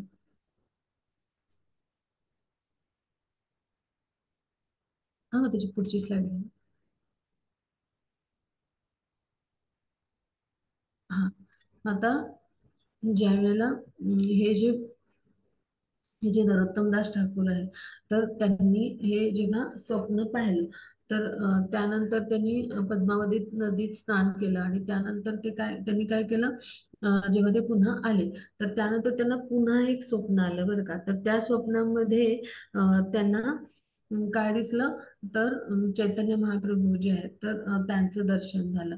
आणि चैतन्य महाप्रभूंनी त्यांना काय सांगितलं स्वप्न दृष्टांतांनी? की तू आता वृंदावनला जा. मग ते चैतन्य महाप्रभूंच्या आज्ञेनुसार वृंदावनला गेले. मग तिथे जेव्हा त्यांची भेट झाली रूप गोस्वामी आणि सनातन गोस्वामी, 6 गोस्वामींपैकी हे 2 गोस्वामी आहेत. तर तेव्हा तिथे म्हणजे ते त्यांच्या सोबत म्हणजे हे सगळे जे आहेत तर हे कोण आहेत? तर मंजिरी आहेत. हे सगळे रूप मंजिरी सनातन म्हणजे हे सगळे कोण आहेत? मंजिरी आहेत भगवान श्रीकृष्णांच्या सेवेमधले. आणि रूपमंजिरी म्हणजे ही सर्वांची प्रमुख मंजिरी आहे. मग ह्यांची भेट झाल्यावर आता ह्या मंजिरी मंजिरी भेटलेत म्हणजे गोलोक वृंदावन मधून हे मंजिरी आहेत ह्या आलेल्या, आणि हे गोस्वामींच्या रूपामध्ये इथे संन्यासाच्या रूपामध्ये प्रकट झालेले. मग हे जेव्हा एकमेकाशी भेटले तेव्हा कृष्णांपासून आपण म्हणजे दूर आहोत, विरहात म्हणजे कृष्णांपासून आपण अलग झालेले आहोत. अशा विरहामध्ये म्हणजे कृष्णांची कृपा कधी होईल, कृष्णांचं प्रेम मला कधी मिळेल, आणि म्हणजे कृष्णांसोबत पुन्हा भगवत धामी जायला मला म्हणजे तिथे त्यांचा सहवास आणि तिथे जाऊन तिथं राहायला मला कधी मिळेल. या विरहामध्ये म्हणजे कृष्णांपासून अशा पद्धतीनं ते स्वतंत्र झालेले आहेत, तिथं पृथ्वी लोकात त्यांना यायला लागले. तर ह्या विरहामध्ये त्यांनी काय केलं, तिघांनी पण म्हणजे अशा पद्धतीनं तिघांनी पण रुदन केलं. पहा म्हणजे काय, की हे उच्च कोटीच्या वैष्णवांचे गुण आहेत, की ते काय कृष्णांच्या विरहात असतात, कृष्णांच्या प्रेमाग्नीमध्ये ते सतत काय असतात. तर अशा पद्धतीनं ते सतत त्या विरहाग्नीमध्ये प्रेमाग्नीमध्ये जळत असतात. त्यांना तो विरह सहन होत नसतो, सतत कृष्णांचा ध्यास घेतलेला असतो त्यांनी, आणि सतत कृष्ण प्रेम म्हणजे प्रेमापोटी म्हणजे ते असे भावविभोर होऊन अशा पद्धतीनं भावाश्रू म्हणजे जे असतात तर त्यांना म्हणजे येत असतात, किंवा असे जे असतात ते कृष्ण प्रेमामध्ये आणि कृष्ण विरहामध्ये सतत डुबून गेलेले असतात. पहा म्हणजे एक क्षण किंवा एक निमिष देखील ते कृष्णांना विसरू शकत नाहीत. पहा मग आता असे जे गोस्वामी आहेत, तर त्यांच्या चरणी जेव्हा आपण प्रार्थना करू तेव्हा निश्चितच आपल्यावर त्यांची कृपा होईल, हो की नाही. आणि मग आता हे जे आहेत हे तिघे कोणाला भेटतात, म्हणजे आता ह्या तिघांची भेट कोणाशी झाली, रूप गोस्वामी, सनातन गोस्वामी यांची जीव गोस्वामी झाली. आता यांच्याशी भेट झाली. आता जीव गोस्वामी हे कोण आहेत, तर रूप गोस्वामी सनातन गोस्वामी यांचे छोटे भाऊ आहेत, त्यांचं नाव अनुपम असं आहे. मग त्यांचं दीक्षेनंतरचं नाव काय आहे, जीव गोस्वामी. मग ह्यांच्याशी त्यांची भेट झाली वृंदावनमध्ये, आणि मग ते तिथे वृंदावनमध्ये त्यांनी संन्यास घेतला. नरोत्तमदास ठाकूर म्हणजे ते संन्यास ब्रह्मचारीच होते, तर तिथे त्यांनी संन्यास घेतला आणि ते तिथेच म्हणजे त्यांनी राहायला सुरुवात केली. आता पुढे जाऊ आपण.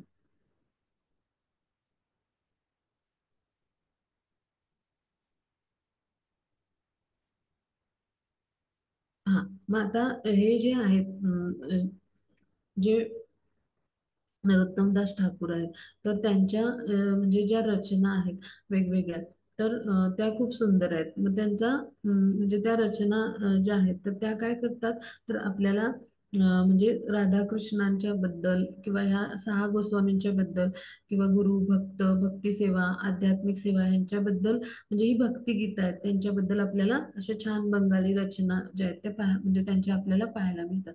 मग आता असे जे आहेत भक्ती भक् असे जे भक्तीमध्ये पूर्णतया म्हणजे असे भक्ती जी प्रेरणा आहे त्यांना, तर ती चैतन्य महाप्रभूंनी त्यांना स्वप्नात येऊन दिली, की तुम्ही काय करा, तर भजन आहेत वेगवेगळ्या तर त्यांची रचना करा किंवा वेगवेगळी पदं रचा. अशा पद्धतीने त्यांनी त्यांना म्हणजे स्वप्नामध्ये दृष्टांत दिलेला होता, आणि म्हणून त्यांनी काय केलं, अशी वेगवेगळी पदं आणि भजनं रचलीत.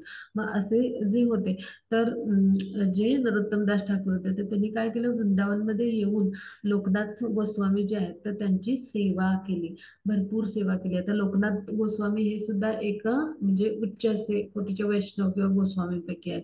मग त्यांनी जेव्हा त्यांची सेवा भरपूर केली तेव्हा मग त्यांनी खूप म्हणजे त्यांना खूप इच्छा झाली की लोकनाथ गोस्वामी जे आहेत तर त्यांच्याकडून मला दीक्षा मिळावी.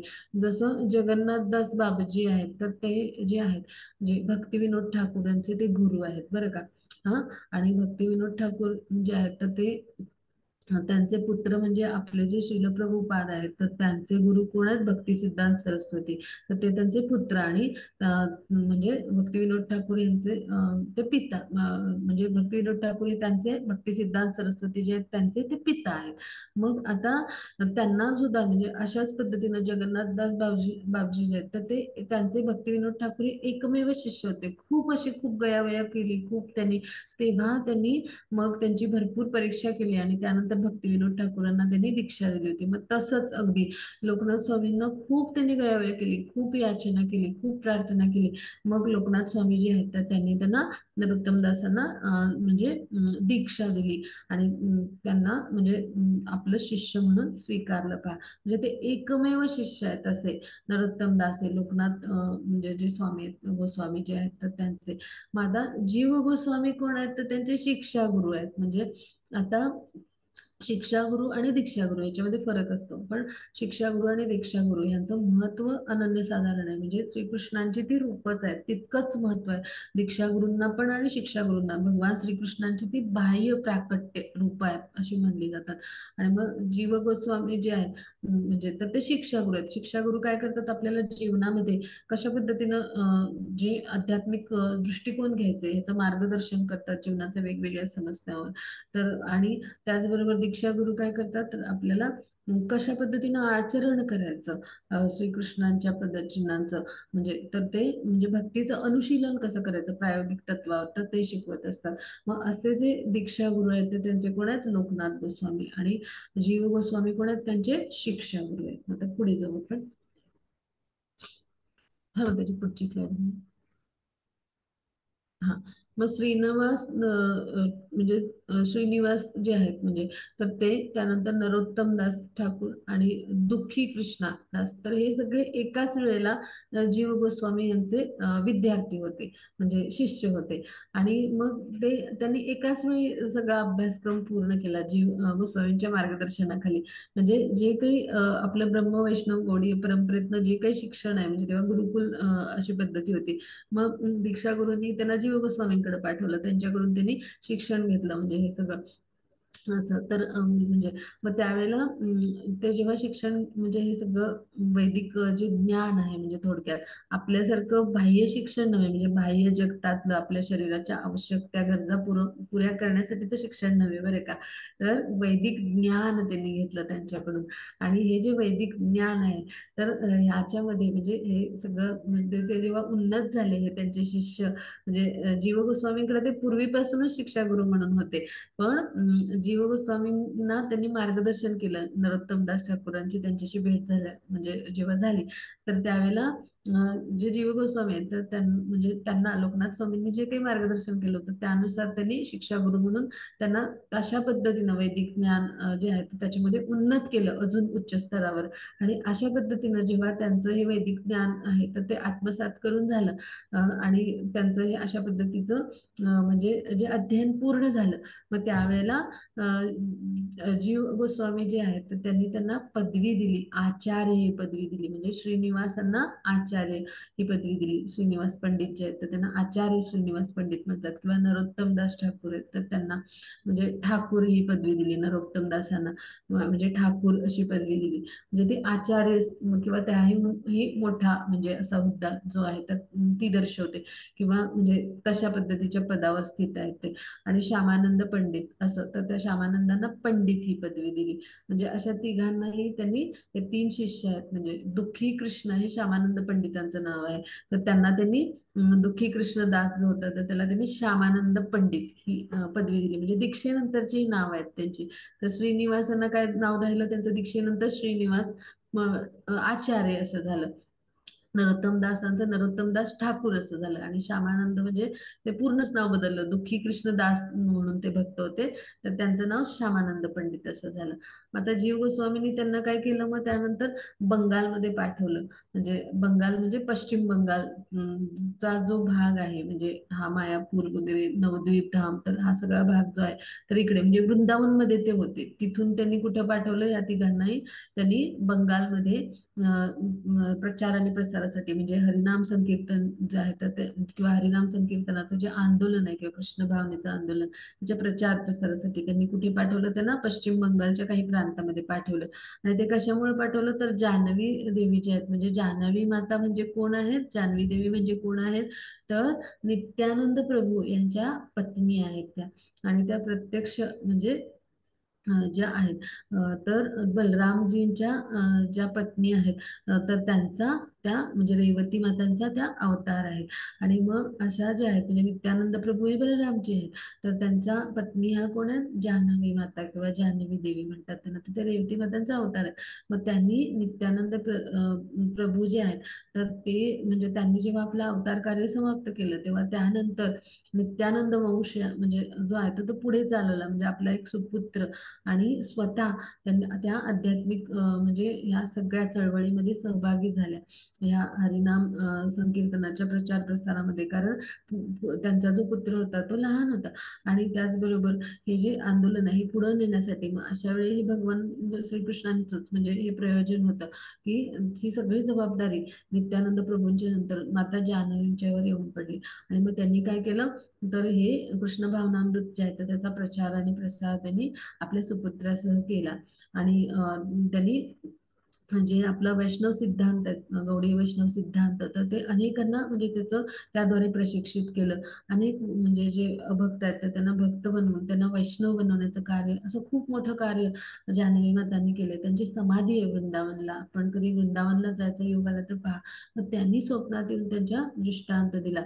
आणि त्यामुळे त्यांनी काय केलं, तर जीव गोस्वामी म्हणजे जीव गोस्वामींना हा दृष्टांत मिळाला. आणि म्हणून त्यांनी काय केलं, म्हणजे जानवी माताजी जानवी माता जे आहेत किंवा जानवी देवी जे आहेत तर किंवा त्यांना जानावा असं पण म्हटलं जातं, तर त्यांच्याकडून त्यांनी हा दृष्टांत घेतला, हा संकेत घेतला स्वप्नामध्ये. आणि त्याद्वारे म्हणजे त्यांनी काय केलं, तर ह्या सगळ्यांना बंगालमध्ये पाठवलं. मग आता इथे खूप सुंदर लीला घडली. तर ती कोणती आहे, तर आता काय झालं की हे सगळ्यांनी काय केलं, जे जे ग्रंथ पण तोपर्यंत लिखाण केलेलं होतं. आता जीव गोस्वामींची थोडीशी अजून माहिती घेऊया आपण सपोज.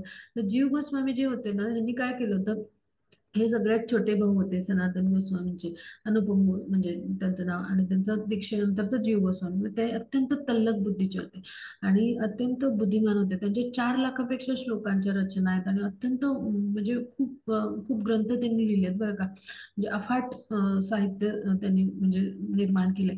तर त्यांनी सनातन गोस्वामी आणि रूप गोस्वामी आणि हे 6 गोस्वामी जे आहेत त्यांनी जे जे रचना वैदिक साहित्य जे जे चैतन्य महाप्रभूंच्या आदेशानुसार जे जे निर्माण केलं ना, ते सगळं जे राधा दामोदर मंदिर आहे तर तिथं ते राहायचे जीव गोस्वामी. त्यांनी तिथं ते सगळं व्यवस्थित संकलित करून, व्यवस्थित म्हणजे काही गहाळ झालेला भाग असेल तर पुन्हा संकलित करून अशा पद्धतीनं तो ठेवलाय.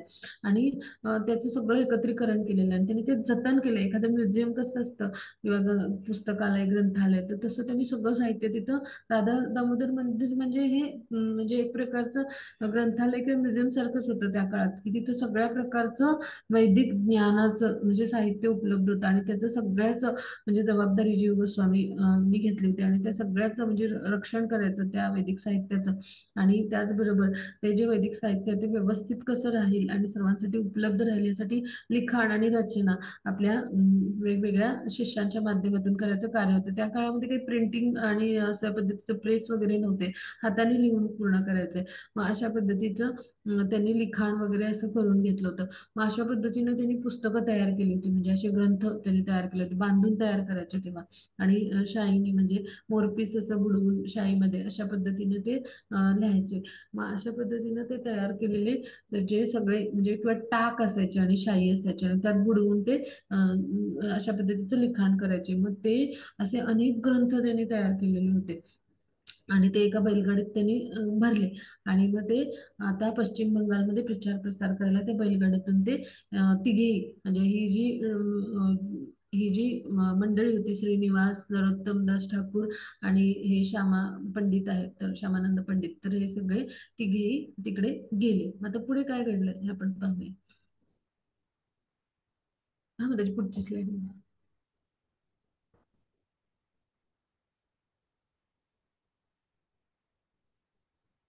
हा, मग त्याची पुढची slide. हा, मग आता म्हणजे पहिलं म्हणजे आपण म्हणूया विश्वातलं पहिलं बुक डिस्ट्रीब्युशन म्हणजे पुस्तक वितरण ह्या तिघांनी केले म्हणून सगळ्यांनी लक्षात ठेवूया. आणि म्हणजे आपल्याला पुस्तक वितरण करायची सेवा जेव्हा आपण करायला जातो ना किंवा करायची इच्छा असेल तर सगळ्यांनी काय करूया, ह्या तिघांना वंदन करायचे, त्यांचे आशीर्वाद घ्यायचे आणि आपण त्यांना प्रार्थना करायची की आम्हाला देखील ही सेवा करायचा आनंद घेता येऊ दे, श्रीकृष्णांच्या चरणी आम्हाला ही सेवा करता येऊ दे. म्हणजे पहिलं विश्वातलं पुस्तक वितरण कोणी केलंय, तर नरोत्तमदास ठाकूर, श्रीनिवास पंडित आणि आज म्हणजे श्रीनिवास आचार्य किंवा श्रीनिवास पंडित असं त्यांना म्हणतात. आणि श्यामानंद पंडित, तर ह्या तिघांनी केले. पश्चिम बंगालमध्ये ते गेले आणि मग काय झालं, तर ते रात्री वस्तीला तिथे थांबले आणि त्यांची गाडीतली पुस्तकं सगळी चोरीला गेली. तर तिथे आता काय घडली होती कथा, तर तिथला जो राजा होता की नाही, तर त्याला अशी सूचना मिळाली. तो राजा थोडासा ना असा विक्षिप्त होता, त्या देशाचा राजा म्हणजे तिथला. पश्चिम बंगालचा त्यावेळेचा राजा. तर त्यांनी म्हणजे त्याला अशी सैनिकांकडून सूचना मिळाली त्याच्या म्हणजे आता राज्यात काय म्हणजे काय कोण येतं, का कधी येतं, काय येतं, म्हणजे कशासाठी येतं, तर हे सगळं अशी देखरेख करण्यासाठी राजाचे सेनापती यांचे हेर वगैरे असतातच ना तिथे कार्यरत. मग त्यांना सूचना मिळाली की फार मोठी संपत्ती आणि अशी घबाड आहे, असं त्या बैलगाडीतनं आलंय बॉक्सच्या बॉक्स भरून. आणि मग जो राजा काय करायचा, तर त्याला अशी म्हणजे विचित्र सवय होती की आपल्या राज्यात येणारं मोठी संपत्ती घबाड असं जे व्यापारी असं जे काय यायचं म्हणजे काय यायचं त्या काळात, तर त्यांना तोच लुटून टाकायचा. आणि आपले राजाची म्हणजे राज्याची तिजोरी भरायचा. असा तो विक्षिप्त राजा होता बरं का. विचित्र आपण म्हणू किंवा लहरी म्हणू, असा असा तो होता. आणि मग त्याच्या सैनिकांनी काय केलं, ते सगळं लुटून टाकलं. त्या बैलगाडीतले ते बॉक्स होते असे पुस्तकांचे म्हणजे बासनात गुंडाळलेले असं त्या काळातले बॉक्स म्हणजे काय असं बासनात गुंडाळलेले असे होते ते. तर ते सगळं जे होतं तर ते सगळं त्यांनी काय केलं, लुटून नेलं. आणि मग आता हे अत्यंत चिंतित झाले की आता काय करायचं, आपलं आपण ग्रंथ कसे देणार, ते वितरित कसे करणार, आता प्रचार प्रसार कृष्ण भक्तीचा कसा करणार असं त्यांना वाटत होतं. आणि मग ते जे होते जे राजे होते, तर त्यांच्या म्हणजे राजवाड्यामध्ये एका म्हणजे खजिना जे वेगवेगळे असतात ठेवलेले, तर तिथे म्हणजे ते खजिने जिथे असतात तर तिथे हे सगळे बॉक्स नेऊन ठेवलेले होते. म्हणजे अशा सगळ्या थप्प्या रचलेल्या होत्या त्या काळातल्या बासनाच्या थप्प्या आपण म्हणून, बॉक्स सारखी ती बासनं होती. आणि मग तिथं काय केलं, ते राजा आला आणि त्याने ते उलगडून म्हणजे उघडून बघायला सांगितलं. तर त्याच्यात ग्रंथ दिसले.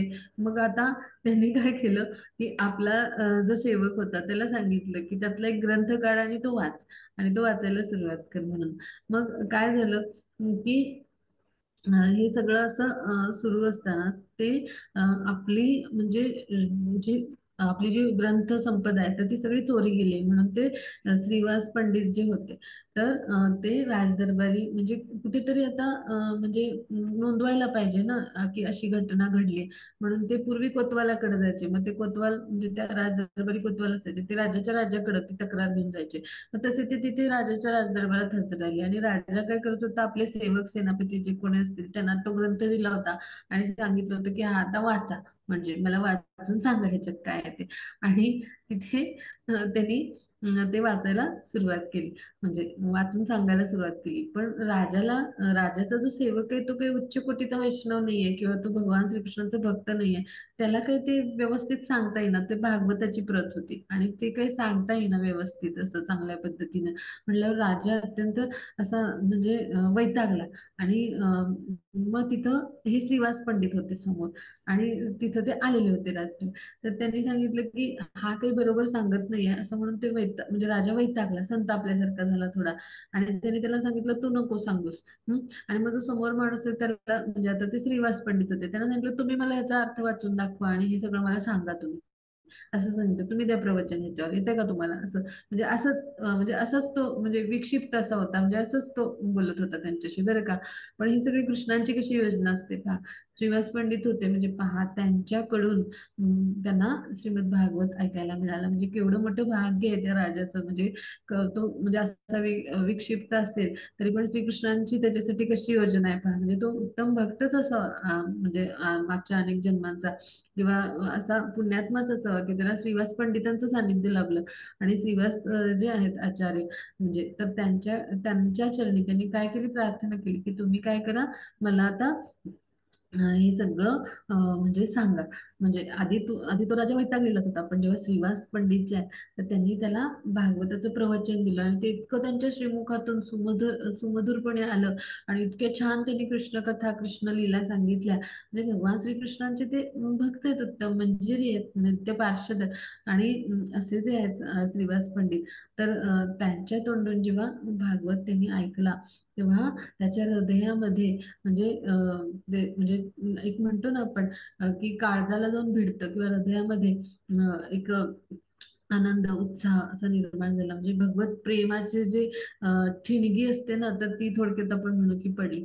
आणि अशा पद्धतीने काय झालं, तो राजा आहे तो त्यांना शरण गेला आणि म्हणाला की तुम्ही मला शिष्य करा, म्हणजे तुम्ही मला स्वीकारा शिष्य म्हणून आणि तुमच्या चरणांशी मला राहू द्या. अशा पद्धतीने तो राजा जो आहे तो त्यांचा श्रीवास पंडितांचा उत्तम शिष्य बनला. आणि मग काय तिथून पुढे प्रचाराला पश्चिम बंगालमध्ये सुरुवात झाली. म्हणजे पहा कृष्णाची योजना कशी आहे, कृष्ण कसे प्रसंग घडवतात.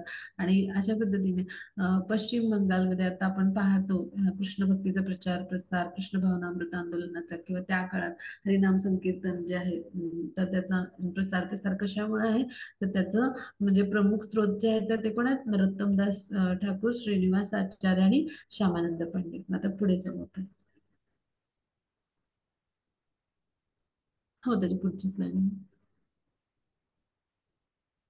हा, मग आता बंगालमध्ये म्हणजे जेव्हा नरोत्तम दास ठाकूर जे होते, तर त्यांनी म्हणजे जवळजवळ चैतन्य महाप्रभू जे आहेत तर त्यांचा तिरोधान झाल्यानंतर किंवा त्यांच्या तिरोभावानंतर 50 वर्षांनी म्हणजे एक काय केला, वार्षिक महोत्सवाचं आयोजन केलं. म्हणजे सगळे जे गौडीय वैष्णव जे आहेत तर त्यांचं जे सिद्धांत आहेत ना त्याचे लोकांपर्यंत म्हणजे पोहोचवण्यासाठी अशा त्यांनी काय केलं, तर एका महोत्सवाचं आयोजन केलं होतं. आणि आता इथे आपण हा भाग पाहूया की त्यांनी अशा पद्धतीने महोत्सवाचं आयोजन जे केलं होतं, तर ते म्हणजे जे आहे तर ते त्यांनी कुठे केलं होतं, तर त्यांचं खेतुरी नावाचं जे गाव आहे ना तर तिथं ते महोत्सव त्यांनी केला होता. म्हणून आजही तो म्हणजे प्रसिद्ध आहे, म्हणजे खेतुरी महोत्सव म्हणून तिथं अजूनही होतो. म्हणजे काय होतं तर तिथं अजूनही त्याचं नियोजन होत असतं, त्याला खेतुरी महोत्सव म्हटलं जातं. म्हणजे भगवान श्रीकृष्ण जे आहेत तर ते चैतन्य महाप्रभूंच्या म्हणजे रूपामध्ये जेव्हा दिव्य लीला प्रकट करायला आले, तर तेव्हा त्यांचा जो गौर पौर्णिमा उत्सव आहे म्हणजे त्यांचा जन्मदिन जो आहे, आता आपली म्हणजे मार्च महिन्यात गौर पौर्णिमा येईल 25-26 तारखेला, तर त्यांचा जन्मदिन, तर हा उत्सव तिथं होता. आणि त्या उत्सवाच्या वेळेला म्हणजे हा जो उत्सव त्यांनी तिथं संपन्न केला, खेत्री महोत्सव म्हणतात, म्हणजे पुढच्या महिन्यात असतो तो मार्च मध्ये. तेव्हा तिथं त्यांनी काय केलं तर वेगवेगळे अर्चविग्रहांची स्थापना केली. म्हणजे श्री गौरांग देव म्हणजेच कोण, चैतन्य महाप्रभू, वल्लभा कांता म्हणजे त्यांची पत्नी, म्हणजे जी विष्णू म्हणजे विष्णूंची जी लक्ष्मी देवी आहे की जिचं वल्लभ रूप आहे, तर ते वल्लभा रूपातली ती लक्ष्मी देवी त्यांना खूप प्रिय आहे. तर ती जी आहे म्हणजे ती, तर ती वल्लभा कांता म्हणजेच ती विष्णुप्रिया पत्नी आहे, पहिली पत्नी आहे चैतन्य महाप्रभूंची. त्यांच्या चैतन्य महाप्रभूंच्या रूपामध्ये भगवान श्रीकृष्ण जेव्हा आले तेव्हा मग ते ती जी विष्णुप्रिया आहे तर तिची वल्लभा कांता म्हणून त्यांनी काय केली, प्राणप्रतिष्ठा केली तिथे. त्यानंतर श्री ब्रजमोहन, श्रीकृष्ण, श्री राधा कांता आणि श्री राधा रमण अशा वेगवेगळ्या त्यांनी 6 देवतांची म्हणजे त्या आर्चविग्रहांची स्थापना केली. मग आता आध्यात्मिक गुरु किंवा त्यांच्यावर म्हणजे गुरूंच्यावर किंवा वेगवेगळे जे उच्च कोटीचे वैष्णव भक्त आहेत किंवा भक्ती सेवा कशी असावी किंवा 6 गोस्वामी आहेत किंवा चैतन्य महाप्रभू आहेत किंवा चैतन्य महाप्रभू आणि नित्यानंद म्हणजे गौरा नित्यानंद किंवा राधा आणि कृष्ण हे युगुल आहे, तर ह्यांच्या साठी त्यांनी अनेक भक्ती रचना किंवा भक्ती गीत आहेत किंवा वैष्णव भजन आहेत, तर त्यांची म्हणजे वैष्णव वेगवेगळी भजन आहेत तर ती त्यांनी रचलीत पहा. आणि ते काय होते तर ते ती जी वैष्णव भजन आहेत ती म्हणजे काय आहेत, तर त्याला खूप सुंदर मधुर धून तर आहेत, पण त्यांची जी गीतं आहेत ती कशी आहेत, अत्यंत शास्त्रीय सिद्धांत आणि भक्ती प्रेरणा देणारी किंवा वैष्णव फिलॉसॉफी आपल्याला सांगणारी अशी आहेत पहा. आणि जी आहेत तर ती आध्यात्मिक आहेत, म्हणजे पूर्णतः आध्यात्मिक स्तरावर रचली गेली आहेत, म्हणजे अशी जी आहेत.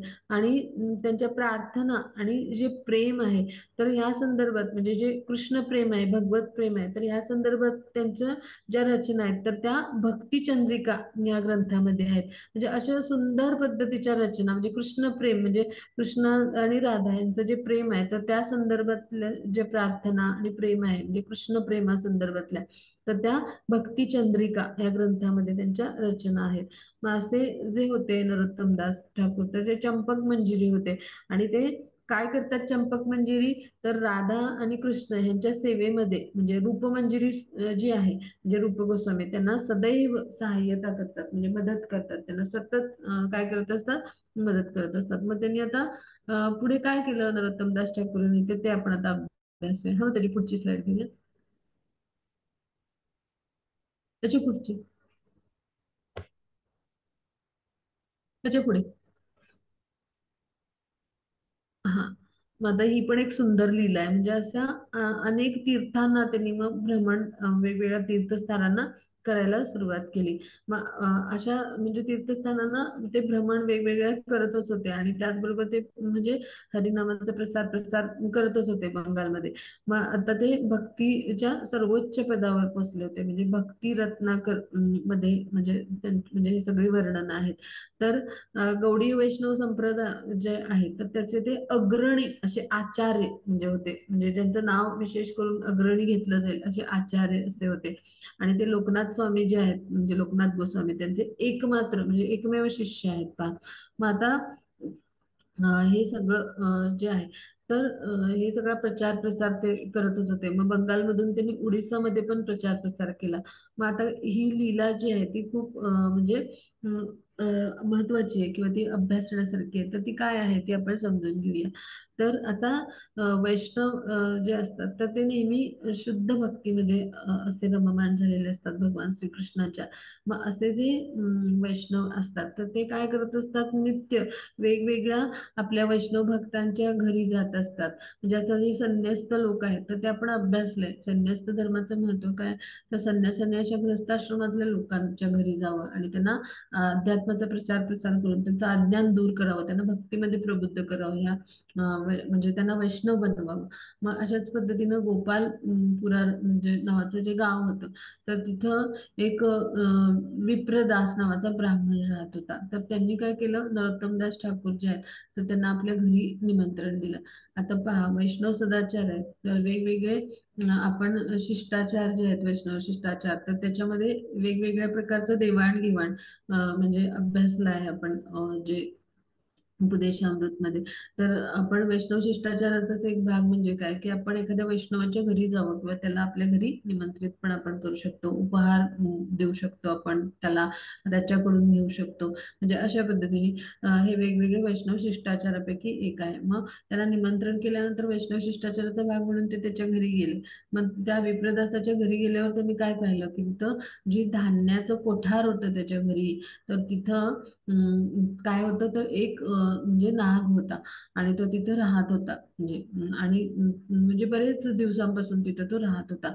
मग जेव्हा विप्रदासाच्या घरी नरोत्तम दास गेले, तर त्यावेळेला काय झालं, तर तो जो नाग होता, तर तो अदृश्य झाला, आणि त्या नागाच्या जागी काय आले, तर अर्चविग्रह आले. आणि ते कोणाचे आले, तर गौरा. गौरा म्हणजे चैतन्य महाप्रभू, ते गौर अंगाचे आहेत म्हणून त्यांना गौरा म्हटलं जातं. मग गौरा आणि विष्णुप्रिया म्हणजे त्यांची प्रथम पत्नी, म्हणजे त्या माता रुक्मिणी किंवा लक्ष्मी देवी ज्या आहेत, तर त्यांचं स्वरूप आहे. मग अशा ज्या विष्णुप्रिया आहेत, तर त्या ज्या आहेत, तर त्यांच्या म्हणजे त्या दोघांचे असे त्यांच्या हातामध्ये अर्चविग्रह आले. आणि हे कसे आले, तर गौर सुंदर म्हणजे हे जे आहेत, तर हे अर्चविग्रह दोन्ही आहेत, तर ते त्यांच्या हातामध्ये असे चालत, म्हणजे ते अर्चविग्रह त्यांच्या हातात, मूर्ती त्या तिथून चालत आल्या, त्यांच्या हातात आल्या, हातापर्यंत चालत आल्या. पहा, अशी लीला घडली. म्हणजे पहा, भगवान श्रीकृष्णांची म्हणजे त्यांच्यावर किती कृपा होती पहा. तर त्यांच्या हातात ते अर्चविग्रह आले, मग त्यांनी त्याची प्राणप्रतिष्ठा केली. मग आता पुढे जाऊ आपण. ही स्लाइड रिपीट, ह्याच्या पुढे होत, त्याची पाठी जात आहे तुम्ही, ह्याच्या पुढची स्लाइड. हा. मग आता प्रभुपद आणि नरोत्तम दास ठाकूर आहेत, त्यांच्याबद्दल काय म्हटलंय, तर ते काय म्हणतात, की त्यांचे म्हणजे जे काही रचना आहेत ना, तर त्या काही भौतिक जगतातल्या रचना, काव्य आणि पद नाही आहेत, तर ती आध्यात्मिक जगतातली आहेत. म्हणजे आध्यात्मिक स्तरावरती उन्नत अशा वैष्णवाने रचलेल्या त्या रचना आहेत.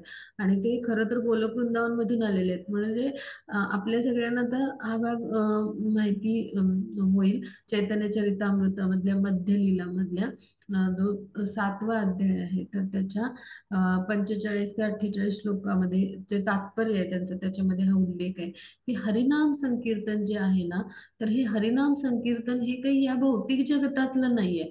गोलोक वृंदावन मधून, म्हणजे गोलोक वृंदावन म्हणजे आध्यात्मिक जगत, तर तिथून हे हरिनाम संकीर्तन जे आहे हे पृथ्वी लोकावर आलेलं आहे. आणि हे पृथ्वी लोकावर भगवान श्रीकृष्णांनी आपल्याला दिलेलं आहे. श्रीकृष्णांच्या स्वरूपात म्हणजे ते आपल्या म्हणजे श्रीकृष्णांनी ते आपल्यापर्यंत पोहोचवलेलं आहे. आणि श्रीकृष्णांचे जे भक्त आहेत त्यांच्या स्वरूपात त्यांनी संकीर्तन पोहोचवलेलं आहे. म्हणजे संकीर्तन कसं करायचं, ते कसं करतात, कसं गातात, हे कुठून आलंय? गोलोक वृंदावन मधून. कारण तिथं काय करतात सगळे हे भक्त जे आहेत भगवान श्रीकृष्णांचे नित्यसेवक, ते तिथं संकीर्तन करतात, तिथं गायन करतात ते. आणि असं संकीर्तन म्हणजे नृत्य करून गातात, ते कृष्णांची स्तुती करतात. मग हे जी भजन पद हे सगळ्या ज्या रचना आहेत त्या कुठल्या आहेत? तिथल्या आहेत गोलोक वृंदावनमध्ये. तिथं ज्या त्यांनी रचना केल्यात त्या जशाच्या तशा इथं आध्यात्मिक स्तरावर त्यांनी पृथ्वी लोकामध्ये येऊन केल्यात. हे सगळ्यांनी समजून घेऊया हा. म्हणजे खूप परम गोपनीय आहे हे. थोडक्यात चैतन्य चरितामृत म्हणजे PhD विषय मानतात, हायर फिलॉसॉफी मानतात. तर तिथं हे सगळं आपल्याला मिळतं अभ्यासाला. तर हे जे संकीर्तन आहे ना, ज्याला आपण सहज घेतो असं नाहीये, किंवा आपण नामजप करतो हे नाहीये सहज. तर हे कुठून आलंय? तर गोलोक वृंदावन मधून आले आणि म्हणून आपल्याला मिळाले. म्हणजे आपल्यावर किती कृष्णांची कृपा आहे पहा. आणि ह्या सगळ्या महान आचार्यांची किती कृपा आहे की गोलोक वृंदावन मधून आलेलं नामसंकीर्तन हा जो आहे म्हणजे विधी, तर तो आपल्याला समजलाय. आणि तो कसा करायचा समजलाय. इतके दिव्य स्तरावर आपल्याला घेऊन जातं नाम संकीर्तन यज्ञ. म्हणजे म्हणून आपण जेव्हा अंतरातून हृदयातून आपण जेव्हा ते करतो ना, तेव्हा ते गोलोक वृंदावन मध्ये सगळं ब्रह्मांड भेदून कृष्णांपर्यंत पोचतं पहा. मग त्यासाठी आपल्याला उच्च कोटीचा वैष्णव आपण असायला हवं. खूप मोठ्या वैष्णवांचे आशीर्वाद मिळायला हवेत. खूप मोठा नामजप आपण करायला पाहिजे युगानुयुग. किंवा खूप आपण तपस्या करायला पाहिजे बिलकुल नाही. आपल्यासाठी कुठलीही अट ठेवलेली नाहीये. कुठलाही आपल्यासाठी म्हणजे पात्रता चैतन्य महाप्रभूंनी ठेवलेली नाहीये. कलियुगातला मनुष्य कसा असणार आहे? अत्यंत पतित जीव, शुद्रातिशुद्र जीव असणार आहे. आणि म्हणून त्याच्यासाठी कुठलीच पात्रता ठेवलेली नाही. ते करुणाच करतात, करुणा अवतारातच आहेत, दयाळूच आहेत ते खूप अत्यंत. म्हणून आपण काय म्हणतो? हे कृष्ण करुणा सिंधू किंवा महावदान आहे, ओम महावदान आहे म्हणतो. मग त्यामुळं आपण म्हणजे अगदी एकदा जरी नाम घेतलं, म्हणजे कलियुगाचे वैशिष्ट्य आपल्या मुखात एकदा जरी श्रीकृष्णांचं नाम आलं ना, तर ते सत्ययुगातल्या अनेक वर्ष, हजारो म्हणजे लाखो वर्ष युग तप केल्यानंतर जे आपल्याला श्रीकृष्णांची कृपा होईल, म्हणजे जी काही होईल आपल्यावर अशी अहिर्तुकी कृपा, तर त्याच्या तोडीचं असतं. आपलं एक नाम त्या ताकदीचं असतं. आणि म्हणून आपण कलियुगामध्ये कलियुगातला यज्ञ काय सांगितलंय? हरिनाम संकीर्तन यज्ञ. म्हणून आपण हरिनाम घ्यायला पाहिजे. मग हे जे आहेत त्यांच्या रचना ह्या काही भौतिक नाही आहेत, ते तिथून आलेले आहेत. त्या दिव्य म्हणजे अशा आध्यात्मिक स्तरावरच्या रचना आहेत ज्या तिथं त्यांनी म्हणजे त्या रचलेल्या आहेत. तिथं त्यांनी भगवंतांची सेवा करताना कशी पदं गायली, कशी भजनं गायली, कशा रचना केल्या, त्या सगळ्या रचना आहेत त्या. आणि त्या जशाच्या तशा आहेत, त्या आध्यात्मिक त्या दिव्य स्तरावर त्या त्यांनी केल्यात पहा. आणि त्यामुळं काय त्याचं वैशिष्ट्य काय आहे पहा. म्हणजे भगवान श्रीकृष्ण जे आहेत त्यांचं जे प्रेम आहे ना, भगवत प्रेम कसं असतं, जो भगवत प्रेमामध्ये असतो म्हणजे असा स्थित व्यक्ती असतो, जसे शिल प्रभुपाद आहेत, शुद्ध भगवत प्रेमामध्ये स्थित आहेत. किंवा आपण पाहतो आपले गुरु महाराज कसे प्रेमा भक्तीमध्ये स्थित आहेत. तर आता ज्यांनी ज्यांनी आपले गुरु महाराजांचं दर्शन घेतलंय पहा, किंवा ज्यांनी आता शिल प्रभुपादांचे गुरु महाराजांचे व्हिडिओ आपण नक्की पाहिले असतील, मग त्यांना पाहून आपल्या हृदयाची कशी स्थिती होते. आपल्या हृदयात अफाट प्रेम, असं खूप प्रेम, असं खूप माया असं एकदम निर्माण होते पाहणे. आपल्याला भावाश्रू येतात आणि खूप असं आनंद, उत्साह, विस्मय, प्रेम असं आपल्यामध्ये प्रकट होतं. हे काय आहे? तर ते जे प्रेम आहे ना आध्यात्मिक जगतातलं, म्हणजे दिव्य आध्यात्मिक प्रेम भगवान श्रीकृष्णांनी प्रत्यक्ष त्यांना प्रदान केलेलं असतं. तर त्याचं ते लक्षण असतं. म्हणून त्यांच्या सानिध्यात जो कोणी येतो ना, तो असा भारावून जातो, भावविभोर होतो. म्हणजे गुरु महाराजांना जो कोणी भेटतो ना, तर तो म्हणजे असा बरेच दिवस असा म्हणजे हवेतच म्हणतो आपण ना, तसं म्हणजे त्या भावविभोर स्थितीत असतात ते जे असतात ते भक्त. किंवा शिल प्रभुपादांना जे भेटलेले आहेत भक्त, ते असं वर्णन करतात कशी भेट होती. त्याचं कारण हे आहे. तर काय, तर ते उच्च आध्यात्मिक दिव्य स्तरावरचं म्हणजे जे प्रेम आहे भगवंताविषयीचं ना, तर त्याचा म्हणजे त्याचा हा परिणाम असतो म्हणजे त्या सगळ्या स्पंदनांचा. आणि मग त्या प्रेमाला काही भाषा नाही आहे. आपण बंगाली भाषेतलं जरी ते रचलेली रचना असेल, आपल्या सगळ्यांना तर म्हणजे माझ्यासारखं गाणारा कुणी सामान्यच असेल की ज्याला गाण्यातला गंधही नाही आहे, म्हणजे तो कसंही वेड्यावाकड्या भसाड्या म्हणजे स्वरात गाईल, पण त्याच्यामध्ये जो भाव आणि प्रेम आहे ना भगवंतांच्या विषयीचं, ते इतकं शुद्ध दिव्य आध्यात्मिक असतं की तो भाव आपल्या काळजाला भेटतो, काळजात तो म्हणजे पोचतो, आपल्या अंतःकरणापर्यंत पोचतो. त्यासाठी भाषा हे सुद्धा माध्यम लागत नाही पहा. आणि अशा त्यांच्या दिव्य रचना आहेत, म्हणून काय म्हणतात श्रील प्रभुपाद, थंडरबर्स्ट म्हणजे अशा पद्धतीनं जसं थंडरबर्स्ट होतं, तर त्या पद्धतीनं हे म्हणजे आपल्या काळजामध्ये वीज लकाकते किंवा असं एकदम कडकडाट असं होतं एकदम, आणि वीज पडते. तर तशा पद्धतीनं आपल्या हृदयात म्हणजे ते काय करतात, लक्कन असं म्हणजे कृष्ण प्रेम किंवा ती जी प्रेमाची ठिणगी आहे ना एक अशी आपल्यामध्ये जागृत करतात, किंवा प्रेमाचा जो अग्नी आहे तो जागृत करतात. म्हणजे आपल्या हृदयात ते आहेच भगवत प्रेम, ते कामाच्या आच्छादनाने आच्छादलेलं असतं. मग तिथं ती आवरणं ते काय करतं, झटकतं. असं जी रचना आहेत म्हणजे त्यांची जी भजनं आहेत ती, आणि त्या दिव्य रचना, आणि त्या काय करतात, आपल्या अंतःकरणापर्यंत पोचतात, हृदयापर्यंत ते भाव पोचतात पहा. मग अशा त्या रचना आहेत, आणि म्हणून प्रत्येकाने नरोत्तमदास ठाकूरांच्या रचना आहेत तर त्या ऐकायला हव्यात, गायला हव्यात. आपल्या वैष्णव गीत पुस्तकामध्ये भरपूर साऱ्या त्यांच्या रचना आहेत पहा, आणि आपल्या सगळ्यांना बरीच त्यांची रचना आणि भजनं माहिती आहेत. तर शेवटी ती पण लिस्ट आहे. तर आता तुम्हाला सगळ्यांना आश्चर्य वाटलं असेल, आज माताजी असं सारखी सारखी भजनं का करतायत, त्याचं कारण आहे त्यांच्या दिव्य आध्यात्मिक रचना आहेत त्या, आणि त्या रचना कुणी ऐकेल ना, मग ते वेड्यावाकडे बसाडे स्वरात पण कुणी गाऊ दे, पण ते जो ऐकेल त्याच्या हृदयापर्यंत पोहोचून त्याची हृदयाची जी अनेक जन्मांची पुट आहेत ना, अनेक म्हणजे जन्मांची जी धूळ आहे ना आपली पापकर्मांची, ती झटकून निघेल पहा. म्हणजे आपण किती सौभाग्यवान आहोत की आज आविर्भाव दिवस आहे नरोत्तमदास ठाकूरांचा, आणि त्याच दिवशी बरोबर आपण त्यांच्या चरित्राचा अभ्यास करतो आहोत. म्हणजे ही सुद्धा श्रीकृष्णांची योजना आहे पहा. मागच्या वेळी मी तुम्हाला सगळ्यांना सांगितलं होतं की आपण श्यामानंद पंडित आणि श्रीवास पंडितांची रचना म्हणजे त्यांचं जे काही त्यांचं जे चरित्र आहे तर ते अभ्यासणार आहोत. पण हे तिघेही म्हणजे आपलं हे चरित्र अभ्यासायला आलं, आणि ह्याचबरोबर आविर्भाव दिवस आला नरोत्तमदास ठाकूरांचा. म्हणजे पहा, हे सुद्धा म्हणजे आपल्यासाठी सौभाग्य आहे. म्हणजे असं योगायोग नसतात ह्या घटना, हे सुद्धा कृष्णांची अहेतुकी कृपा असते. अशी छोटे छोटे छोटी छोटी आपल्यावर कृपा जरी झाली त्यांची, तरी खूप सारं आहे आपल्यासाठी. आपण हळूहळू हळूहळू आध्यात्मिक स्तरावर पुढे जातो पहा. आणि बरोबर ते तिघेही कसे आहेत, तर त्यांचे एकत्र ते शिकले ते, आणि त्यांचे शिक्षा गुरु कोण आहेत, जीव गोस्वामी. जीवतत्व, आता जीवतत्व म्हणजे काय, आपल्यासारख्या जीवांसाठी. आणि त्यांचे गुरु कोण आहेत, तर श्रीवास पंडित. म्हणजे श्रीवास पंडित आपल्यासारख्या सगळ्या भक्तांचे काय आहेत, तर नेतृत्व करतात, आणि कृष्णांच्या आध्यात्मिक जगतामध्ये प्रवेश करणारे कोण आहेत, श्रीवास पंडित आहेत. आणि जीवतत्व म्हणजे आपल्यासारखे जीव जे आहेत, पतित जीवात्मा, त्यांचं जे प्रतिनिधित्व करतात ते कोण करतात, तर जीव गोस्वामी करतात. म्हणजे पहा, हा निव्वळ योगायोग नाही. आपण सगळे आता इनिशिएशन ट्रेनिंगला पण येतोय किंवा अभ्यासतोय, तर आपण सगळे म्हणजे सगळे आहोत ते भगवान श्रीकृष्णांच्या अशा अहेतुकी कृपेमुळं, म्हणजे असे सगळे सगळे म्हणजे त्यांच्या आशीर्वादाने सगळे सगळे असे म्हणजे आधीपासूनच म्हणजे असे संपन्न आहोत पहा. आणि त्याचंही लक्षण आहे, म्हणून आज आपण सगळे इथे एकत्र आहोत पहा. मग अशा त्यांच्या रचना आहेत की त्या भौतिक जगतातली पद आणि भजनं जी आपण गातो, म्हणजे आपल्यासारखी सामान्य भक्त तशी नाही आहेत ती. आपल्याला दिव्य आध्यात्मिक जगतात भगवान श्रीकृष्णांच्या गोलोक वृंदावनापर्यंत म्हणजे मध्ये प्रवेश करून देणारे आहेत. आणि म्हणून आपण नरोत्तमदासांचं म्हणजे जे नरोत्तमदास ठाकूर यांचं एक तरी भजन रोज गावं. आणि म्हणून आपल्या त्या रोजच्या म्हणजे गुरु आरतीमध्ये त्यांचा समावेश आहे, किंवा वेगवेगळ्या पदांचा समावेश का आहे, तर भगवान स्वयं श्रीकृष्ण म्हणजे जे आहेत त्यांनी म्हणजे चैतन्य महाप्रभूच्या रूपात ते आले तेव्हा त्यांनी यांना स्वयं या रचना म्हणजे करायला सांगितल्यात, ही पद आणि ही भजनं लिहायला सांगितलीत पहा. जेव्हा भगवान सांगतात तेव्हा ते दिव्य आध्यात्मिक अशा रचना ज्या गोलोक वृंदावनमध्ये आहेत आध्यात्मिक जगतामध्ये, त्याच आहेत त्या त्यांनी केलेल्या, आणि त्या त्यांनी इथे येऊन रचल्यात पहा.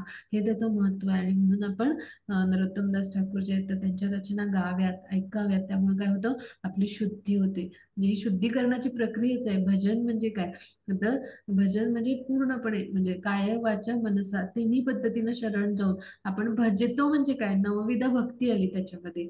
मग त्यापैकी एक काय, श्रवण भक्ती म्हणजे ऐकायचं भजन, गायचं म्हणजे जिभेने. तर म्हणजे हे सगळे काय आले, या सगळ्या ज्या म्हणजे पद्धती आहेत, तर ह्या भजने या एका शब्दात येतात, म्हणून त्याला काय म्हणले, भजन असं म्हटले. मग अशा सुंदर भजन आणि रचना आहेत. आणि म्हणून प्रभुपाद काय म्हणतात की याला भाषेची गरज नाही, कुणालाही ते समजू येतं पहा. अशा पद्धतीची सुंदर रचना आहेत. आता पुढे जाऊ आपण. हा. माता नरोत्तमदास ठाकूरांची ही समाधी आहे. आणि ही समाधी जी आहे तर ती म्हणजे वृंदावनमध्येच आहे आणि खूप छानसं असं समाधी मंदिर आहे त्यांचं. माता नरोत्तमदास ठाकूर जे आहेत तर ते कोण होते, असे उत्तम गौडीय वैष्णव परंपरेतले, म्हणजे ब्रह्म मध्व गौडीय वैष्णव परंपरेमध्ये आपण आहोत. तर आपल्या या ब्रह्म मध्व गौडीय वैष्णव परंपरेमध्ये हे उत्तम महान असे डिवोटी, म्हणजे असे वैष्णव होऊन गेले. आणि ते कसे होते, वैष्णव आचार्य होते, की जे गौडीय वैष्णव परंपरा जी आहे तर त्यामधले हे अत्यंत महान असे गणले गेलेले आचार्य आहेत. आणि म्हणजे त्यांनी काय म्हणजे रचलंय पद, की ते श्रीकृष्णांना काय म्हणतात, की जर म्हणजे मी म्हणजे जर मी तुमची पूजा केली नाही किंवा जर तुमची मी भक्तिमय प्रेममय सेवा केली नाही, म्हणजे थोडक्यात आणि तर काय होईल, म्हणजे असं जे माझं आयुष्य आहे ते मी काय म्हणजे म्हणजे मग मी ते निरर्थकच घालवलं होईल, वाया घालवलं होईल. आणि मनुष्य जीवनाचं खरं तर म्हणजे काय साध्य आहे किंवा काय लक्ष्य आहे, तर भगवान श्रीकृष्णांची भक्तिमय प्रेममय सेवा करणं, श्रीकृष्णांच्या संतुष्टीसाठी कार्य करणं, हे खरं तर मनुष्य जीवनाचं म्हणजे उद्दिष्ट आहे किंवा ध्येय आहे, परमोच्च ध्येय आहे. पण काय होतं की माझ्यासारख्या व्यक्तीनं असं आतापर्यंत आयुष्य सगळं निरर्थकच घालवलं, मला मनुष्य देव मिळून देखील, असे ते प्रार्थना करतात. तर सुंदर रचना आहे. आणि तुमची मी अर्चना पूजा, म्हणजे ज्याला आपण भजन नाही म्हणतो आपण, तर अशा पद्धतीने तुमची मी पूजा न करताच असं माझं निरर्थक आयुष्य घालवलंय पहा, मनुष्य जन्म मिळून पण.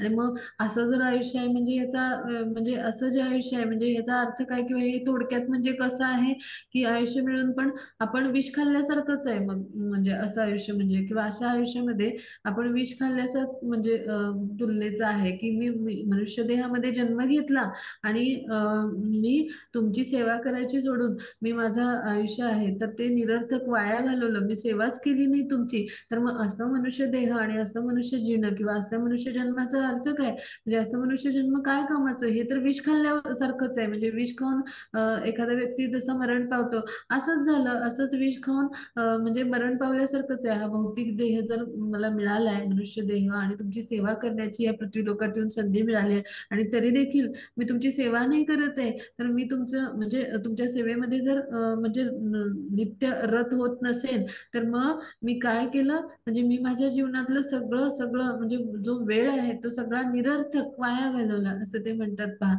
म्हणजे त्यातून आपल्याला मानवी जीवनाचं महत्व समजतं. म्हणजे मानवी जीवन किती दुर्मिळ आहे पहा. म्हणजे म्हणजे कसं की मानवी जीवन इतकं दुर्मिळ आहे, की भगवद्गीतेमध्ये आपण श्लोक पण अभ्यासतो पहा, मनुष्याना सहस्रेषु असा जो श्लोक आहे. तर म्हणजे अशा अनेक हजारो लाखो म्हणजे आपले जन्म होतात आणि त्यानंतर आपल्याला मनुष्य जन्म मिळतो पहा. आणि मनुष्य जन्म जरी मिळाला तरी आपले असे हजारो लाखो जन्म होतात, की जेव्हा आपल्याला म्हणजे कृष्ण कळतात, आणि असे हजारो लाखो जन्म आपले जातात की आपल्याला कृष्ण कळतात पण कृष्णांची सेवा करायची नाही कळत. आणि असे हजारो लाखो जन्म होऊन जातात की कृष्ण कळतात, कृष्णांचं साहित्य कळतं, कृष्णाविषयी कळतं, कृष्णांच्या भक्ताविषयी कळतं, पण आपल्या जीवनात कुणी गुरुच येत नाहीत मार्गदर्शक. आणि असे गुरु मार्गदर्शक आपल्या जीवनामध्ये असे न आल्यामुळं आपल्याला कृष्णांना जाणायचं असतं, कृष्णांची भक्ती करायची असते, पण आपल्याला कशी करायची हेच कळू येत नाही.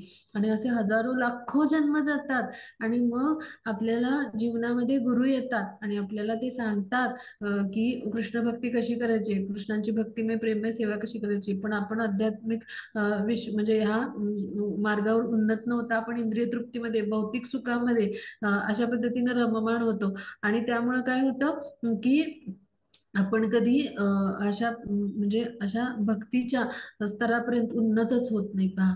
म्हणजे अशा अशा पद्धतीनं म्हणजे घटना घडतात. म्हणजे मनुष्य जन्म हा अत्यंत दुर्मिळ आहे. म्हणजे काय की असा एक म्हणजे प्रसंग किंवा असा एक जीवनामध्ये योग यावा लागतो की गुरु आपल्या जीवनी येतात आणि कृष्ण प्रेम आपल्याला प्रमाणित आध्यात्मिक गुरूंच्या मार्गदर्शनातून मिळतं. म्हणजे असे हजारो लाखो जन्म गेल्यानंतर असे आध्यात्मिक प्रमाणित गुरु असतात असतात ते आपल्या जीवनी येतात आणि ते आपल्याला कृष्ण भक्तीचं महत्व सांगतात, कृष्णांचं ज्ञान विज्ञान शिकवतात आणि कृष्णांची भक्तिमय प्रेममय सेवा करायला कशी म्हणजे ती हवी आहे तर ते सांगतात. आणि हा जो आहे असा जन्म हा असा दुर्मिळ आहे, म्हणजे आपण सगळे जण आता कृष्ण भक्तीचे म्हणजे प्रयत्न करतो आहोत किंवा कृष्ण भावनेमध्ये आपण आता दृढ होण्यासाठी प्रयत्न करतो आहोत. मग असे अनेक हजारो लाखो जन्म आपले गेलेले आहेत, तेव्हा आपण आलेलो आहोत पहा. आणि तेव्हा आपल्या जीवनी आपले गुरु महाराज आणि श्रील प्रभुपादांसारखे प्रमुख संस्थापक आचार्य प्रमुख शिक्षा गुरु म्हणून आपल्या जीवनी आलेत पहा. मग ही सुद्धा कृष्णांची कृपाच आहे पहा, कृष्णांच्या इच्छेनेच सगळं होतं.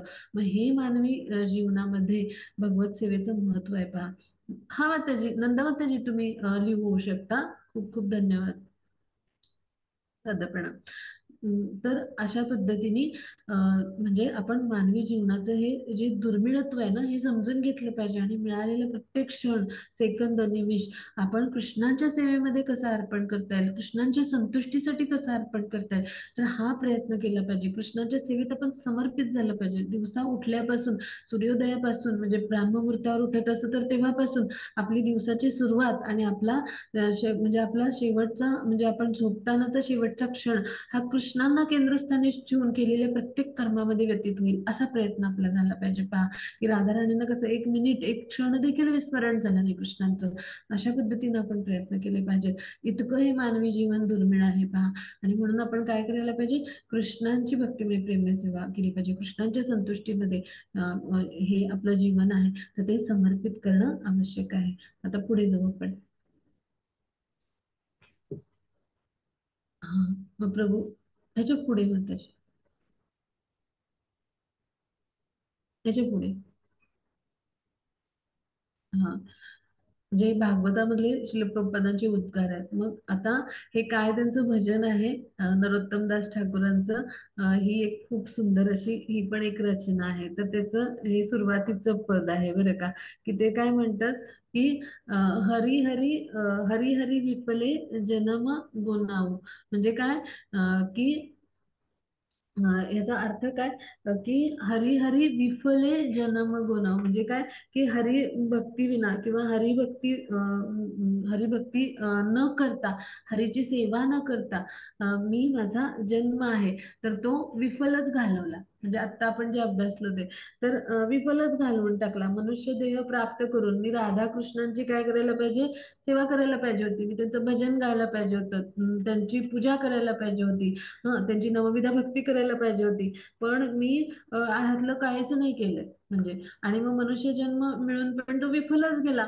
मग मी विषपान केल्यासारखंच आहे. म्हणजे विष खाऊन एखादा व्यक्ती अकाली जाणं आणि एखाद्या व्यक्तीला म्हणजे मनुष्य जीवन मिळून मनुष्य देह मिळून त्यांनी जर भगवान श्रीकृष्णांची किंवा राधाकृष्णांची जर आराधना नाही केली, त्यांची पूजा नाही केली, त्यांची भक्तिमय प्रेममय सेवा नाही केली, त्यांची भजनं नाही गायली, तर मग म्हणजे ते कसं जीवन आहे, तर एखाद्यानं विष खाल्ल्यासारखं आहे. म्हणून काय म्हणतात, हरी हरी विफले जन्म गोनाऊ, मनुष्य जन्म पाहिया राधाकृष्ण न भजिया, जानिया शुनिया विष खाईया, असं म्हणतात. इतकं सुंदर हे भजन आहे, मी आपल्या ग्रुपवर पाठवून देईन. तर ते इतकं सुंदर असं सुमधुर रचना आहे ती. तर म्हणजे मनुष्य जन्म कसा असतो आणि आपण कसे मोहग्रस्त होतो भौतिक जीवनामध्ये, आणि आपण कशा पद्धतीने म्हणजे भौतिक इंद्रिय तृप्तीच्या घटनांमध्ये व्यस्त असतो, सगळ्या क्रियाकलापांमध्ये आपण रमलेले असतो आणि आपण कृष्णांनाच विसरतो. कृष्णांशी आपलं नातं कसं विस्मरण झालंय. मग ते संबंध जागृत करण्याचं कार्य म्हणजे काय, कृष्ण भावनामृताचं आचरण किंवा कृष्ण भावनामृत जे आहे तर त्या आचरणाद्वारे आपण काय करतो, भगवंतांची भक्तिमय प्रेममय सेवा करतो. आणि यासाठी हे आपल्याला आठवण करून देण्यासाठी त्यांनी ही रचना केली आहे की हरी हरी विफले जन्म गुणायू, मनुष्य जन्म पाहिया राधाकृष्ण ना भजिया, जानिया सुनिया विष खाईया. म्हणजे आपली अशीच अवस्था होती आपण कृष्ण भावनेमध्ये येण्यापूर्वी पहा. म्हणजे आपण असं जर जीवन जगत असू तर हे विष खाल्ल्या समान आहे. आणि म्हणून आपण काय केलं पाहिजे, पाहिजे, सतत आपण काय केलं पाहिजे, भगवान श्रीकृष्णांची भक्तिमय प्रेमसेवेचे प्रयत्न, राधाकृष्णांची आपण या युगुलाची आपण पूजा केली पाहिजे, अर्चना केली पाहिजे, नवविधा भक्तीनं आपण त्यांना भजलं पाहिजे. तेव्हा काय होईल, आपल्यावर कृष्णांची कृपा होईल. आणि अशा वैष्णव ठाकूरां म्हणजे जे वैष्णव ठाकूर आहेत असे नरोत्तमदास ठाकूर, तर यांची आपण काय केली पाहिजे, रचना भजन पद गायली पाहिजेत, की जी काय करतील, आपल्याला भगवंतांच्या कृपेस प्राप्त करून देतील. आता पुढे जाऊ आपण. हो, त्याची पुढची स्लाइड घेऊन. आता जे तीच तीच स्लाइड येते ह्याच्या पुढे 4 वेळा ते स्लाइड रिपीट आहेत बहुतेक. पुढची स्लाइड. नाही माताजी, ही तर वेगळी आहे. नाही, ह्याच्यात तेच वर्णन आहे सगळं. मी आता हे पण सांगितलं मी. हे दोन, हा, ही ही ही पुढ ह्याच्या आधीची. हा, हा. आता नरोत्तम दास आहेत, तर त्यांनी काय केलंय, खूप सुंदर बंगाली अशा म्हणजे रचना आहेत त्यांनी केलेल्या. मग त्याच्यामध्ये त्यांनी काय आहे, तर जे वैष्णव सिद्धांत आहेत शास्त्रातले, म्हणजे जे वैष्णव सिद्धांत आहेत, तर ते त्यांनी वर्णन केलेत. आणि त्याचबरोबर त्यांनी काय केले, तर भक्ती सेवा कशी करायची त्याला प्रेरणा देणाऱ्या रचना केल्यात.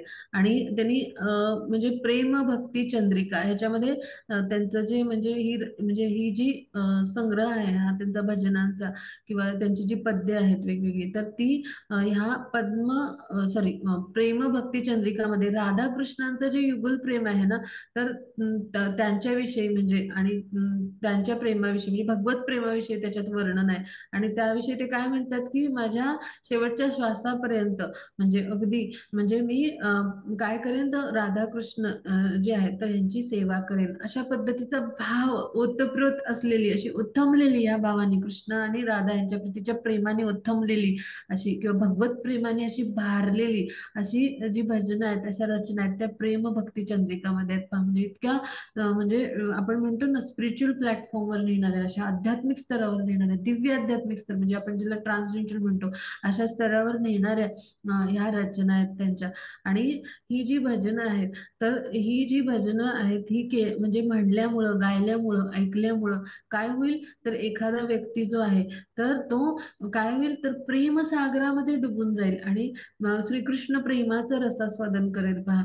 आणि अशीच ते प्रार्थना करतात. म्हणजे काय करतात, ह्या माझ्या ज्या रचना आहेत, तर ह्या गायल्यामुळं, ऐकल्यामुळं, किंवा म्हणजे त्या इतरांपर्यंत पोहोचवल्यामुळं काय होईल, तर एखाद्या जो आहे भक्त, तर तो त्याचं काय होईल, म्हणजे त्याला काय लाभ होईल, तर त्याच्यासाठी ते प्रार्थना करतात, की मी अशी प्रार्थना करतो, की त्या म्हणजे भक्ताचं हृदय आहे, तर ते उच्च कोटीचं असं जे विशुद्ध म्हणजे प्रेम आपण म्हणतो, शुद्ध भगवत प्रेमाने, तर ते हृदय जे आहे, तर ते म्हणजे म्हणजे भारून जावं, किंवा ते भरून जावं, शुद्ध हो, म्हणजे शुद्ध भगवत प्रेम मिळून आपली काय होईल, हृदयाची शुद्धी होते एक प्रकारे. शुद्ध प्रेमामध्ये जेव्हा स्थित होतो आपण विशुद्ध प्रेमामध्ये, तर त्यांची हृदय आहेत, तर ती अशी अखंड म्हणजे भरून जावीत ह्या शुद्ध भगवत प्रेमामुळं. आणि अशा पद्धतीने त्यांच्यावर भगवान श्रीकृष्णांची कृपा व्हावी पहा, अशी प्रार्थना करतात. म्हणजे केवढी श्रेष्ठ अशी म्हणजे प्रार्थना आहे. आपण तिला म्हणजे श्रेष्ठ शब्द सुद्धा तोकडा पडेल, की माझं म्हणजे ह्या रचना ऐकून, वाचून, किंवा इतरांपर्यंत त्या पोहोचवून, प्रसार करून, म्हणजे हे सगळं माध्यम आलं त्यासाठी, किंवा गाऊन, म्हणजे आपण गायचं त्या काळात रचना म्हणजे काय, ते लोकांपर्यंत पोहोचवतो ना आपण, हो की नाही, आपण पुस्तकाच्या ग्रंथाच्या माध्यमातून पोहोचवतो, गाऊन पोहोचवतो, संकीर्तनात आपण पद गातो, पोहोचवतो, म्हणजे काय, भक्तीचा प्रसार आहे, भगवंतांच्या विषयीच्या प्रेमाचा तो प्रसार आहे. मग अशा माझ्या रचना जे कोणी पोचवायचं काम करत आहेत ना, तर ते भगवत प्रेमामध्ये स्थित होऊ देत, त्यांची हृदय प्रेमाभक्तीने भरून जाऊ देत, अशी ते प्रार्थना करतात पहा. म्हणजे इतकं म्हणजे त्यांना उत्कट प्रेम आहे आपल्या सगळ्या वैष्णवांप्रती, आपल्या वैष्णव परंपरेतल्या पहा. अशा आचार्यांच्या चरणी आपण कोटी कोटी नमन करूया. आता पुढे जाऊया आपण. हा, आता श्रील नरोत्तमदास ठाकूरांची इथे समाधी जी आहे, मग त्याची अर्धी स्लाइड दिसते ह्याच्यात लिहिलंय ते, तर ते वृंदावन मध्येच आहे ती. अं, ते जे मंदिर आहे ना,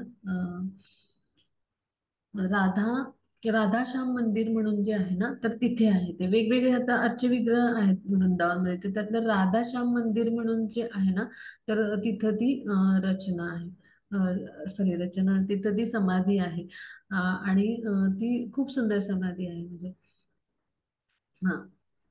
तर आणि तिथं जे अर्च विग्रह जे आहेत, तर म्हणजे तर ते म्हणजे ते कुठल्या अर्च विग्रहाच्या अंगणात आहे, म्हणजे ते जे मंदिर आहे छोटस, तर ते कुठे आहे, तर म्हणजे courtyard of Shri Shri Radha Gokulananda temple, म्हणजे राधा गोकुळानंद मंदिर जे आहे वृंदावन धामातलं, त्याच्या अंगणामध्ये.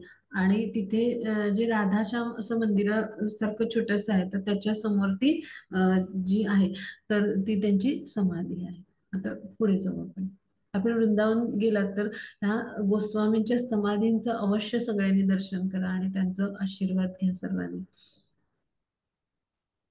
अशा बऱ्याच गोस्वामींच्या तिथे समाधी आहेत वृंदावन धाम मध्ये. पुढे जाऊ आपण. हा. आता नरोत्तम दास ठाकूरांच्या वेगवेगळ्या ज्या रचना आहेत, तर त्यापैकी श्री गुरु चरण पद्म ही आपण ऐकली. राधाकृष्ण प्राण मोरा माहिती असेल ना सगळ्यांना. राधा कृष्ण प्राण मोरा युगल किशोर, लक्षात आलं असेल. मी थोडेसे मुखडे गाऊन दाखवते. त्यानंतर निताई पद्म कमलासा, निताई पद्म कमल, असं अशी चाल आहे साधारण. नंतर वृंदावन रम्यस्थान कुमुद माताजी माताजींना येतं, मला छान येतं गाता श्री येतं. गुरु चरण पद्म. हा. श्री गुरु चरण पद्म मग अशी आपण गायलं ना, म्हणून मी ते सांगितलं नाही. जी हा, येतात. किती छान. वृंदावन रम्यस्थान कुमुद माताजी छान गातात बरं का. आपण त्यांना शेवटी सांगणार आहोत गायला. जी थँक्यू त्या- माताजी. त्यांच्याकडून आज ही सेवा घ्यायचीच आहे आपण, आजच्या दिवसानिमित्त. थँक्यू. त्यानंतर श्री श्री गुरु चरण पद्म पण येतोय मला. छान, तुम्हाला जी इच्छा होईल ते म्हणा. जी त्यानंतर थँक्यू. श्रीकृष्ण चैतन्य प्रभू, हे पण खूप छान आहे. श्रीकृष्ण चैतन्य प्रभू दया करो मोरे. आता मी जे गायलं होतं ते. त्यानंतर जे अनिलो प्रेमधन, हे पण फार सुंदर रचना आहे. त्यानंतर हरिहरायन महा, ती पण ऐकली असेल. म्हणजे हरिहरायन महा. येस, थोडस ऐकलेलं आहे माताजी. हरिहरायन ये महा नम कृष्ण श्यामाधवाय, राधा, ये नम हरी राधा, माधवाय यादवाय, माधवाय असं ते. केशवाय नमः. हा, अशी ती येस येस. आहे. हरे कृष्ण. सकाळी आपली सगळ्यांना मी हे कुठं गातात हे सांगते. तर आपली सकाळी जेव्हा आरती होते, त्यानंतर जे हरे कृष्ण महामंत्राचं संकीर्तन होतं ना, त्यात हे रोज गायलं जातं. सगळ्यांनी अगदी लक्षपूर्वक ऐका. हम्म. ही जी रचना आहे ना, म्हणजे काय या रचना गायल्या जातात, तर आपल्याला ते चैतन्य मिळावं. हे स्पिरिच्युअल वर्ल्ड मधनं सगळं आलेलं आहे, हे भौतिक जगतातलं नाही आहे. हे त्या दिव्य आध्यात्मिक जगतात आलंय. मग त्या चैतन्याचं आपण आस्वादन करावं. आणि भगवान आहेत ते, त्यांना आपण कसं संतुष्ट करू, तर त्यांना त्यांच्या अशा नित्य सेवकांच्या पार्षदांच्या रचना आपण आपल्या तोंडातून गाऊन, भले आपला आवाज कसाही असेल भसाडा गाऊन, आपण त्यांना शुद्ध म्हणजे आपण त्यांना संतुष्ट करू शकतो, हो की नाही. आपल्यासारख्यांना अशा रचना करता येतील का? बिलकुल नाही. मग त्यामुळे आपण अशा शुद्ध वैष्णवांच्या अशा रचना गाऊनच त्यांना संतुष्ट करू. मग प्रत्यक्ष भगवान ऐकत असतात, ते संतुष्ट होत असतात. म्हणून आपण पण तेव्हा संकीर्तन करायचं डाळ मृदुंगाच्या तालावर, आणि आपण पण तेव्हा तिथे सहभागी व्हायचं मंगल आरतीमध्ये, आणि हे संकीर्तन करायचं. पहा, खूप छान त्याची स्पंदनं असतात. हे महत्व आहे संकीर्तनाचं. भगवान आहेत तर त्यांना नाचून गाऊन टाळ्या पेटून मृदंग वाजवून करताल वाजवून आपण त्यांना संतुष्ट करायचा प्रयत्न करायचा असतो. आणि ती श्रीकृष्ण आणि राधाराणींची भेट आहे 100 वर्षात. ते कशी आनंदाने उत्साहात साजरी करायची. रोजचा दिवस म्हणजे आपला उत्सव झाला पाहिजे सकाळची मंगल आरतीमध्ये. आणि त्याचं चैतन्य पूर्ण दिवसभर राहतं पहा. म्हणजे भगवान श्रीकृष्णच सगळं आपल्यासाठी नियोजन करत असतात. जेव्हा श्रीकृष्णांना आपण भेटतो सकाळी, म्हणजे आपण डोळे उघडल्यानंतर पहिली भेट आपली कोणाशी झाली पाहिजे? श्रीकृष्णांशी झाली पाहिजे. श्रीकृष्णांचंच दर्शन झालं पाहिजे आपल्याला पहिल्यांदा.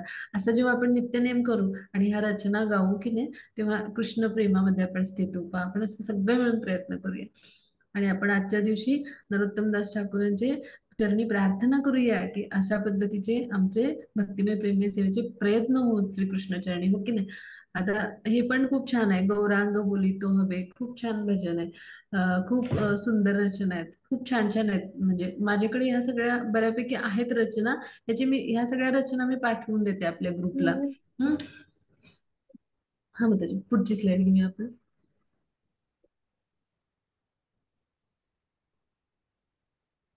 ही आपण झाली गोकुळनंद टेम्पल श्री वृंदावन धाम. बहुतेक संपल्या असतील स्लाइड. येस माताजी, हा, झाली. ठीक आहे. ओके, मी कोणाला स्टॉप. काही रेकॉर्डिंग स्टॉप केलं तरी चालेल, कोणाला काही शंका असेल.